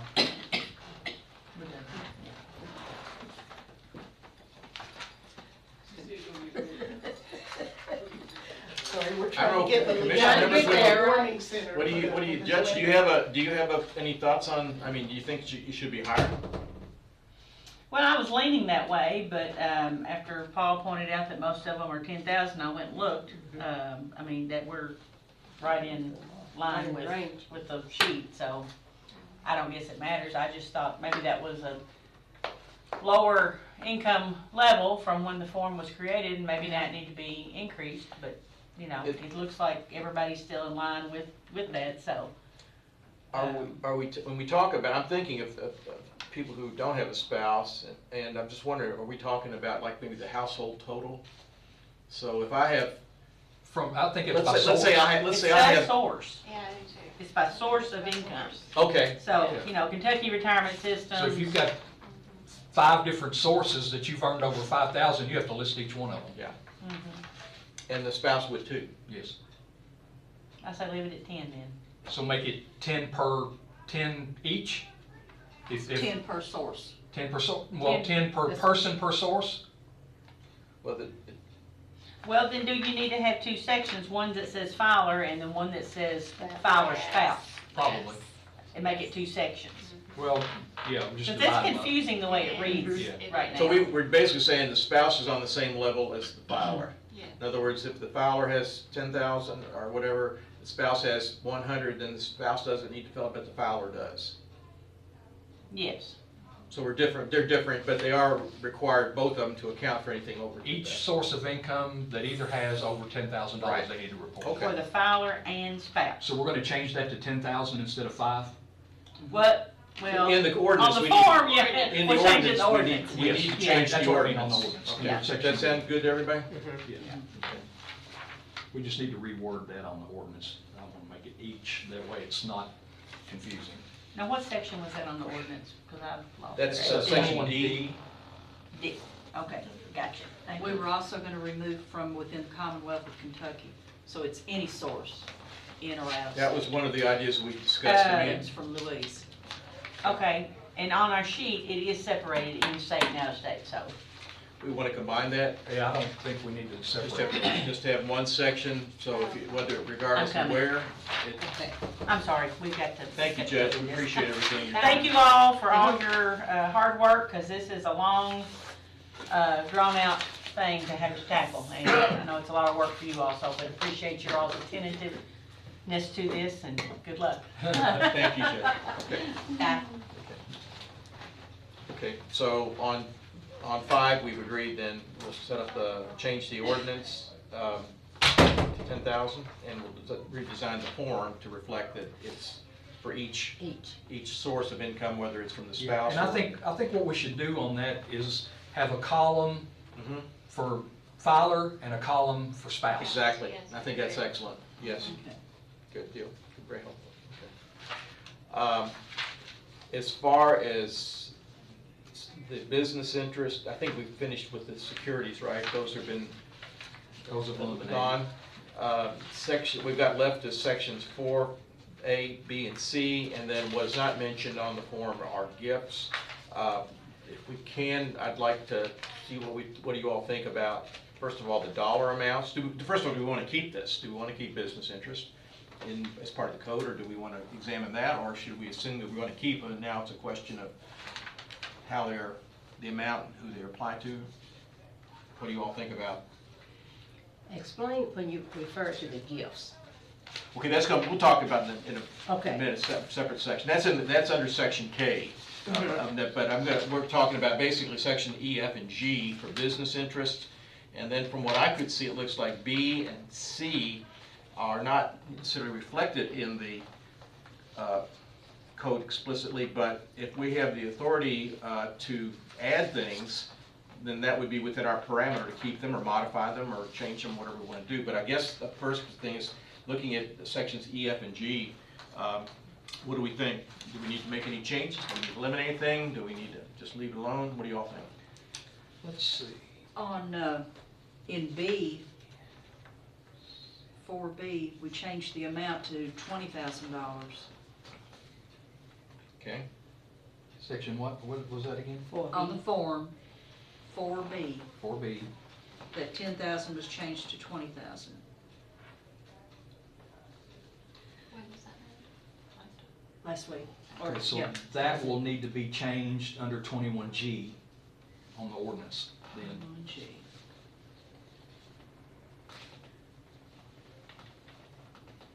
Everybody agree with that? 20,000? Okay. And I like the explanation under G that I think that needs to be put in the form. Okay. A designation as commercial, residential, or real property within the county.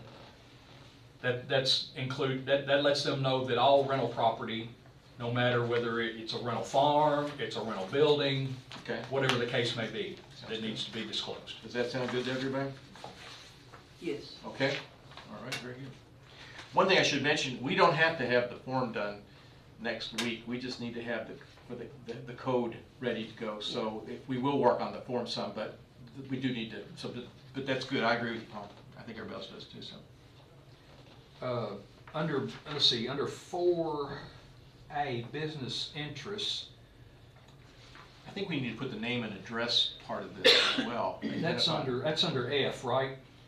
Uh, So the ordinance says 5,000 and the form says 10,000 or 5%, and the form says 10%, so we need to, Yeah, one way or the other, one of them has to change. so what do you all think? I think we go with the 10,000, Yeah. because with the business Yeah, interest. 5,000 is a That's little kind of low. low. Mhm. So let's make it 10,000 or 10%. Mhm. And then we are required, as you, I guess you saw, Paul, that they're required to identify the name and address of the business explicitly. Yes.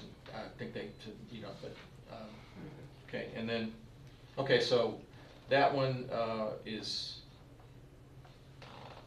take out the 5%. The 5% is in the code, so we need to eliminate that, need to modify that. So we'll leave it the way it is on the form. Yeah, Yeah, it needs to be changed on the ordinance. okay. Anybody else on number 4A? We ready to move on to 4B? 4B we fixed. Fixed. Changed We're from gonna 10,000 change to the 20,000. wording a little bit on that, and then, and Wait a make it minute. 20,000. We need to go back up to 4A. Okay. and, well, up into the introduction section. Yeah, I think we need to, The word any Yeah. should be, instead of Yeah, interest in the following rental property, should be interest in any rental following. yeah, I remember you, yeah, okay. Interest in any. Between following and rental, Mm-hmm. okay.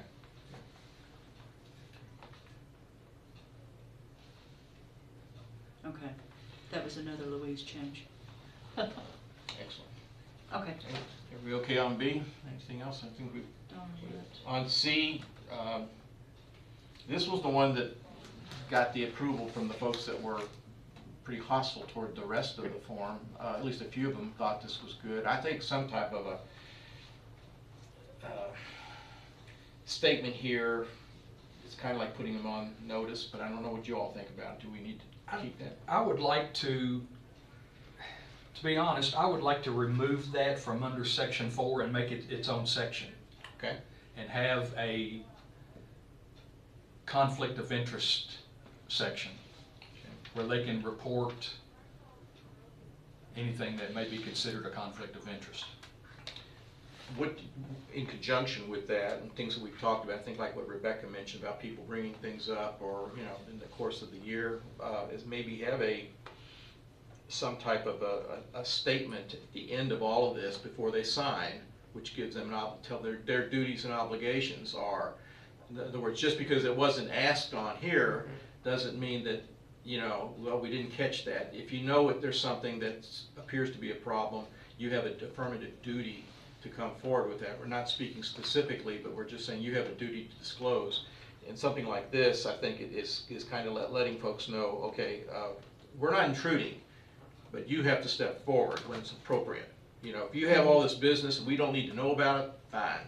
If you're dealing with the county, signing contracts or whatever, they're involved, we do need to know. Yeah, Just and because I think it could be incorporated in this in a separate section at the end, Yeah, and that would be on both forms. yeah, I think definitely, okay. And that, I think we can do that on our own without having the fiscal court to necessarily review that right now. I think we can put that in the form. Does everybody agree with that? I mean, Well, fiscal court's gonna have to approve our final draft of the form anyway. I don't think so. Oh, really? I don't see anything that says they approve the form. They're telling us what we have to put in the As form. long as the form is in line with the ordinance. That's what we're doing. So if we put a form together that doesn't include the Okay. things that we have got in here, then we are in violation. But because there's stuff in here, this item, I don't see this. I didn't find it, maybe you all did, but this language that you liked in one of the, I didn't see that specifically listed in the form, the code. But it's good. We like it. Somebody put it in there. I had nothing to do with it. Maybe that, Rebecca, were you involved in that? Was that something UNK worked on? When we This- revised? The C, Yeah. I mean, it's excellent, I think. It needs to be there, but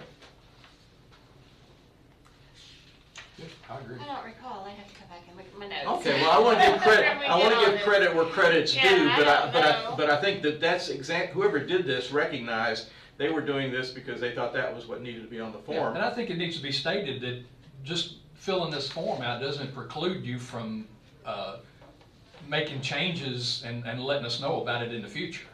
No, I agree. And there's a form, I think with something, if you want to work with me on that too? Yeah. Okay, I've seen some stuff. I think that's kind of getting to the transactional type of stuff. Just to share with you, there's one jurisdiction, they actually have a form that is called an advanced conflict form, where the people, they fill it out at their board level, and then they forward it on to like the Ethics Commission or whatever, but we know what's going on. I'm not saying we're going to do that, but there is a way where you can actually record this in a way where so over the years, you can see what's happened and how it was resolved. So for example, let's just say it's addressed in a board and we look at it and say, I don't think that was the right decision, or I think there needs to be further action, or maybe we could tell them you don't need to worry about that in the future. Some type of, we don't have that, that's not part of this, but what I'm saying is, yes, ethics systems do have things, because the year to year does only cover so much, and things can happen in the interim, and that's where we're trying to identify conflict of interest or potential conflict of interest year to year, but things crop up in the middle of the year. So I think this, what you're saying, Paul, and what this does, I think this puts them on notice. You have a duty. You have an affirmative duty to step forward, not wait until the next filing comes on and say, oh, by the way, in April I inherited $1 million of AT&T stock or something, and I'll report it next year. Well, maybe that's a conflict, maybe it's not, but we won't know under the present system until months later. So I agree. Let's go ahead and. Anybody else have any thoughts on that? We'd like to work with Paul or Paul and me or whatever on like something at the end, a statement. Yeah, I'll come up with some wording on that. Okay. Okay. So I think it should be some type of wording in there should say that, at any point this form can be modified. Because if situations change in that, people need to know that just because they filled it out for the year, they don't need to wait till next year to report that, correct? Is that what you're saying? Well, no, what I'm saying is they do that without a form. We could ask them to fill out another form. What I'm saying is I think that like what Mrs. Baldner did at the fiscal court meeting, is she brought that up to their attention during the course of deliberations. Okay. And that, in some cases, that's appropriate. We didn't ask her to fill out a form and go through all this. So Well, it's also recorded in the minutes. And Yeah. there's documentation Yeah. of them.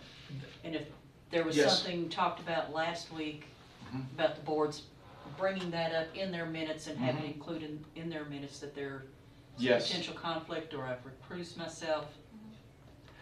that has been seen. In fact, I saw one group did what they said. They will also show in the minutes that the member who brought it up was recused themselves and did not participate in the voting Right. explicitly, so it was clear to the public that, so I think the boards, we're kind of putting them on notice too, that you have a duty to enforce this. People bring it up, don't say, well, just wait till next financial disclosure form, fill it out, put it there, and they'll look at it at the end of the year or something like that. No, this is a situational conflict. So I think right now, I think we can always ask somebody. I think people come in during the year that are new employees, new board members. We ask them to fill out the form like in June or whatever, don't we? I mean, I think we still have that up, but somebody who brings something up that, if it's brought to our attention, let me just put it this way, if it's brought in the form of a complaint, maybe our resolution is, please fill this form out first. Let's do that and make that as a requirement and make them disclose it. Maybe that's one option. I don't know. But I think we all agree, if I'm hearing everybody, that we do want to have something that covers the interim that comes up between this, or something that's not addressed on our form, but is clearly raises an issue of a conflict somewhere. There needs to be some mechanism, and I think what Paul is suggesting, at least it puts it in this form so they're noticed. It's going to be every year they're going to see that, they're going to sign it. And so they're still under that same obligation throughout the year. Well, if there's a change, it's up to the board chair to say, Rebecca, you need to fill this out, or you need to make it aware to everyone during the meeting. They need to make the disclosure, and I think, depending on what the nature of the disclosure, if we need to get involved more. And these disclosures need to be made clearly before any action is taken, before they participate in discussions. And if it comes to a point where it happens and somebody finds out afterwards, that's what we're here for, is for complaints. And then we go back and look at it. Well, you signed this, if we do what Paul said, you signed this form saying you had a duty to do that, remember? And you didn't do that. Now, is that a violation of the ethics code? Well, let's look it over. Let's see what it is. I mean, that's how I would see our part, but, okay. Paul, I think that's good. Anybody have any other thoughts on that? Okay.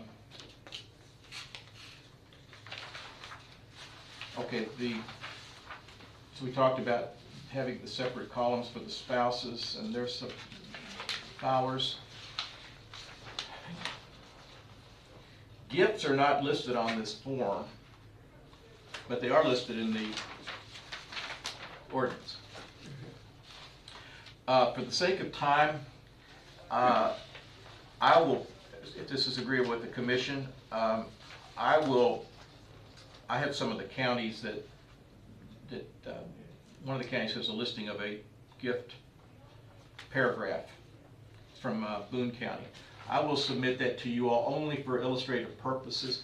We can decide, do we want to get rid of the gifts? Do we want to keep the gifts? Do we want to change the amount? Do we want to have them on this form, or do we want to have a separate form? Those are issues that I think about. I would just ask if we could do that rather than trying to resolve anything today on that. Because we do need to either get it out of here or put it on the form or make some provision where it shows up if we're going to keep it. And right now we're in violation. This doesn't cover that. Right. Let me ask you, isn't it, I don't know if it's a policy or not, that employees, government officials can't accept gifts, or at least a gift over a certain amount? Well, you know, actually a lot of the counties don't have this. I thought it was.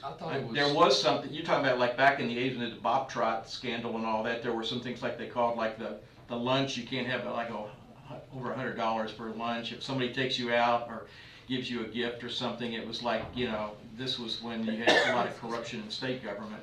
I forget what they called it, but it was the coffee, you know, somebody takes you out to a cup of coffee, you know, you have to report that. You know, with a lobbyist, you know, all these things that were very strange. I was thinking that was in an ordinance or something that they couldn't, you can't accept a gift in excess of maybe $100. You've got businesses that do, I'll use the county clerk's office because I can tell you from firsthand experience. You've got attorneys' offices that will come in and bring lunch for the entire office, a tray of cookies for the entire office, you know, Christmas cookies. Valentine's cookies. Fruit baskets. Fruit baskets. Yes. Where's that? Section 9.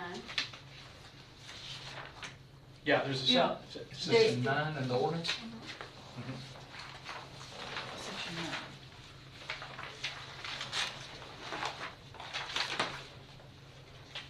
Receipt of gifts. So you're going to be So writing down basically, an awful lot of stuff well, if you don't jack the price up. let's see, higher no than officer or $100. employee shall directly or indirectly solicit or accept any gift having a fair market value of more than $100 per occurrence. So basically, if you set the limit at $100 and they report it, they're reporting themselves as violating the ethics ordinance. Is it, you can't receive it without reporting it, or you just can't receive it, period? I thought it's if you got it, you had a duty to report it. No, like in the case that Denise was referring to, that says a group. No, it just says if you can't receive it, They're talking individually, a value amount. whether in the form of money, service, loan, travel, entertainment, hospitality, item of promise, or any other form which it could be reasonably interpreted to influence the officer or employee in the performance of his or her duties. And then I remember when we wrote this, we added those exclusions below.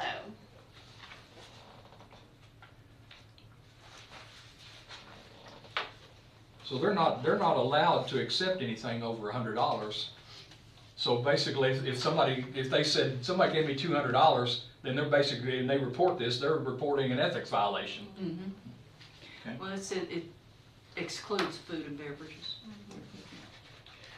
I think the issue is, it's in the code, And they've spoken, they don't say in that section anything to do with the financial disclosure form, that being where it goes. The financial disclosure form, section K is where it appears. It sounds to me, just to be honest with you, you're gonna get gifts, if you're gonna get gifts throughout over a period of time, could be any time. For us to find out about a gift like at the end of 2023 that took place in March of 2023, would be defeat, I think, the purpose of the section 9. It seems to me like they don't have it on the form, and they don't have it. They have it in the code. I think we ought to just take it off the financial disclosure form altogether. I don't think we need. It's not on it. Yeah. It's not, yeah. Yeah, I think section we K- eliminate K. I think section K should be eliminated. Yes, Yeah. that's what I'm saying. We don't need to deal with that because that would we It's could already, be. it's dealt with in That's another section form. 9. Yeah, that, if it's there, and if somebody does want to raise the issue, let them file a complaint. If that becomes an issue, they've got a section to say, I know X magistrate took such and such from this particular person, and I want to file an ethics complaint. Fine, we'll deal with that when it comes to us and see what needs to be done, rather than put this on for everybody as a gift. No. I think people are going to be talking about being intrusive. Yes, You know, are you gonna make the check out for $99.99 to me, Sheila? How about you know? So okay, everybody agree then. Yes. K, we want to eliminate, Yes. and then the fiscal court can deal with the gifts under their own. So let fiscal court worry about increasing the amount They- in that, or I whatever. think we ought to leave them. I think That's what I've I'm seen saying. a lot of these We're that not do gonna have touch it. Okay. a lot of these that do have gifts have kept it at $100. I Yeah, think you can get a I tray think of one. cookies that'd be $100. Yeah, I know. So honestly, I don't think we need to, I think we need to deal with that if it comes to our attention in the form of a complaint, not in the form of a disclosure. Yeah, section 9 deals with that, so I don't think we need to have K. Yeah. Yeah, that's Okay. why I brought it up, because I had a situation. Let's talk a little bit, in terms of the section 17, let me ask you, are we in favor of an idea of having more than one financial disclosure form based upon the economic situations or powers of groups, individuals, and within boards? Are we in favor of that generally Yes. speaking? If we do that, then I think somewhere on that form, it needs to say specifically which groups fill out this form. We don't need to be trying to determine later on. Predetermine who does it. Predetermine, this form is for these groups, and have it listed on that form. Because once I receive that to review it, I want to know by looking at it, they have completed the correct form. I don't want to have to go search Right. in my notebook to see which form I'm Right. supposed to fill Right. out. What I've seen on that, and I think this was in Dade County, what they did was, they basically identified the top tier. They said elected officials, people with procurement, taxing, they put all others shall use Form 2. So by saying this is going to use this form, if you're not in this group, you're going to do this form. And I think that's how you avoid the minutia of having, in other words, we'll make that determination of who we want to be on the top form. But I think this list that we have, where's our list? That we reviewed earlier.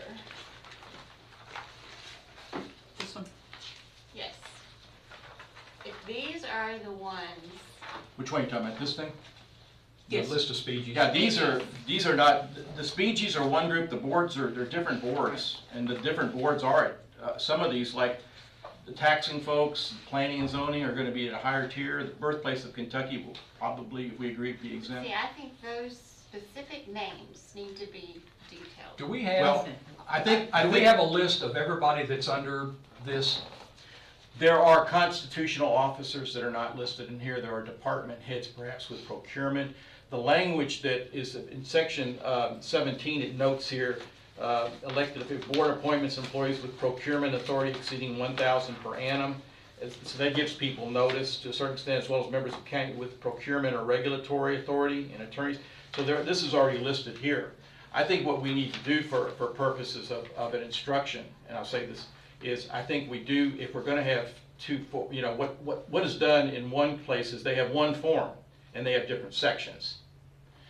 But The other one, though, is they have on their website, they have like Form 1, instructions and all that, I'm saying, but they make it clear, like, all elected officials or whatever, all others use Form 2. So I'm just saying, I think the way it is we just basically say who we want to use the top form, and the rest, if we decide we're gonna keep them, will go to that Form 2, and that will be what we refer people back to, and we can put that on the form, make sure it's so we're not giving it to the wrong people. And we'll know, when we do our list, our first priority, I would say, would be, let's get the top tier 1 people first. Get that out, let them see that, and everybody else get their form and see it.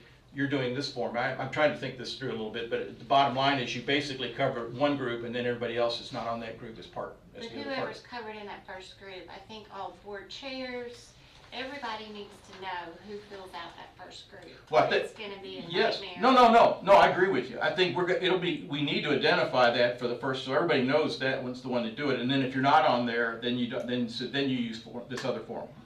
That was the way that, because they could expand boards, they could name somebody new, and we want to be able to cover whoever we need to cover, so that would be how I saw it dealt with administratively, and it made it pretty simple. I thought it was pretty direct, so people are on notice. You just have to read it. And then we would send out the forms, by the way, anyway, or the county judge offices would do it as well. So they would be under the same arrangement. They would say, okay, this is who you send this form to, and if they're not on the list, send it to this form to the other people, and then we will decide what we want on each form, and then we will process them.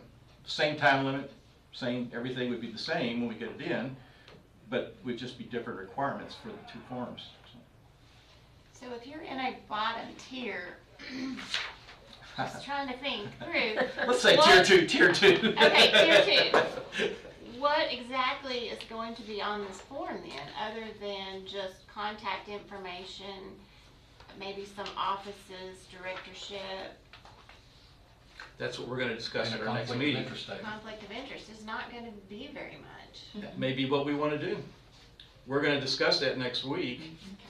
Because I know that's a good point, because I was looking, it says if basically you have nothing, then maybe are you just going to have nothing for the tier 2 people. I think we do want to have something for them, but not to the same extent. Right, because they have absolutely no procurement authority, don't handle money, don't spend county money, so there's no reason to require them to report all of the income and creditors and all that kind of thing. I would envision people like the birthplace, and there are not many. I think Julie had mentioned one other group, but I'm thinking those people we would want to talk about an exemption, and we would want to be very specific about that. But in terms of where they would not have to file a form, if we want to consider that as one option. Another option would be to file something a little bit less, like, for example, we might want to know their directorship information. Something along those lines for some of these other boards, but maybe for the birthplace of Kentucky, we don't even need to know that. That's what I'm thinking. But we need, that's our work. We need a list of all the boards, committees, speeches. We need a list of all of them. That's all of them? That's what, according to local government, I can, they've got the list of the speeches, and they've got the list of the boards, and they have some of this includes also those that are covered by the city, which we don't deal with. The city. Well, that doesn't include the taxing districts like Extension Office and. Parks, yes it does. Have you got the, This comes from the Department of Local Government. This yours is where is more than 3 pages. No, it's because I've got other stuff attached to it. Okay. It's because I've got more detail. For example, here's a one-page All right. sheet that shows the forms, like the Parksville Water District is a speeching. Okay. So that's all that we have to fool with, are just these? And the county officials and the people with procurement. We also have municipal, in terms of like Perryville and Junction City, those folks will have to fill that out. Okay, so we've got these 8. employees also, don't we? County Yeah, employees. these are like employment, like I believe like the director of human resources, I believe, has to fill one out.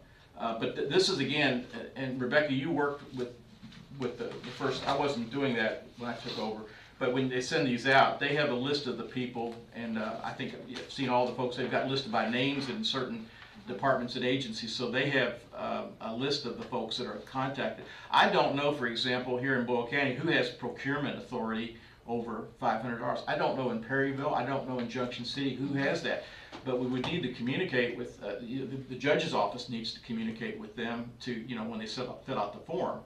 that's what we depended upon them, as far as like, whatever, if we decide we want to have 2 tiers, we would present that to them and say, okay, we want these folks on tier 1, all the rest go to tier 2.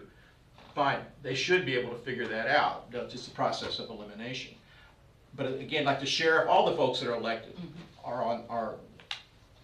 goes out automatically. People who were former officials who like resigned or retired or didn't succeed themselves in office are required for a year after that. But again, this has been, as Rebecca can testify, they've been doing this for a number of years. The problem has been that sometimes folks don't respond as quickly as we would like, but they have a list and they got names of people. And they keep a list on who's returned it in and all that stuff. So that won't change. The question is what goes out to the people. And that's our job and your input, obviously, to recommend to the fiscal court how we want to deal with this. And these are good questions.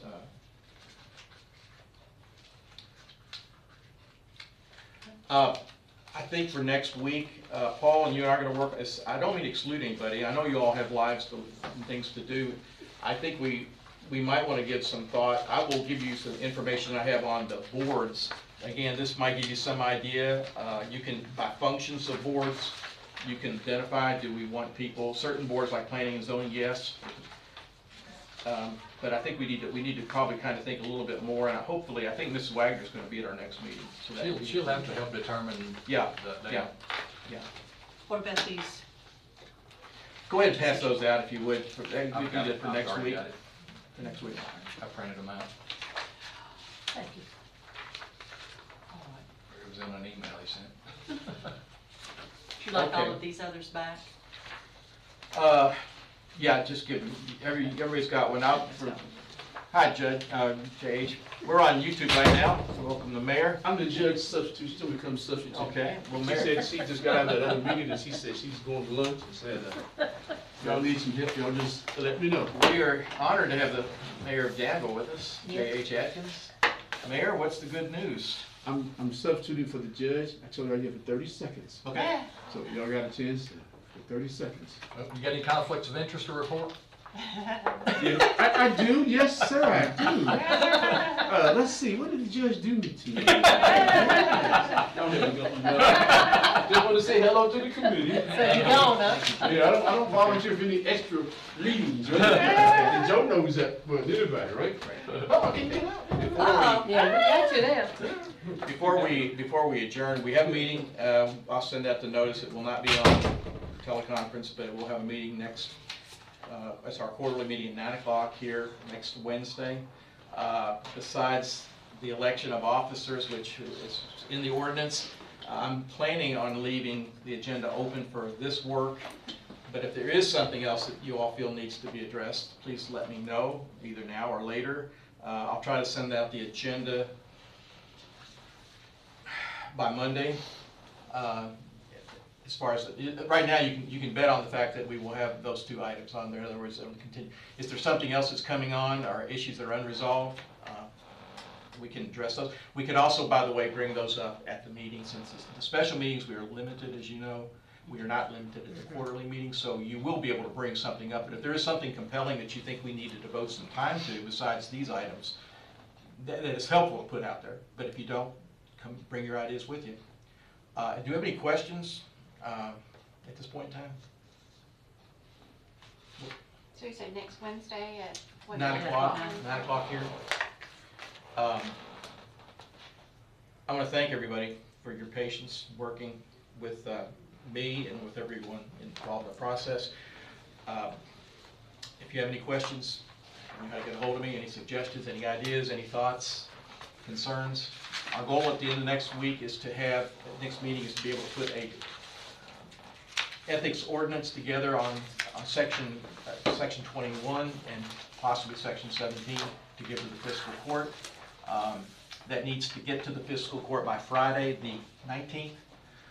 I'm happy to assume principal role is drafter. However, we do have talented people here that they want to get involved in this. I certainly encourage them, because this is not my report, this is the Ethics Commission's report, so I'm appreciative of your efforts, and I'll work with you any way that I can. So, is there anything else we need to bring up within the special meeting?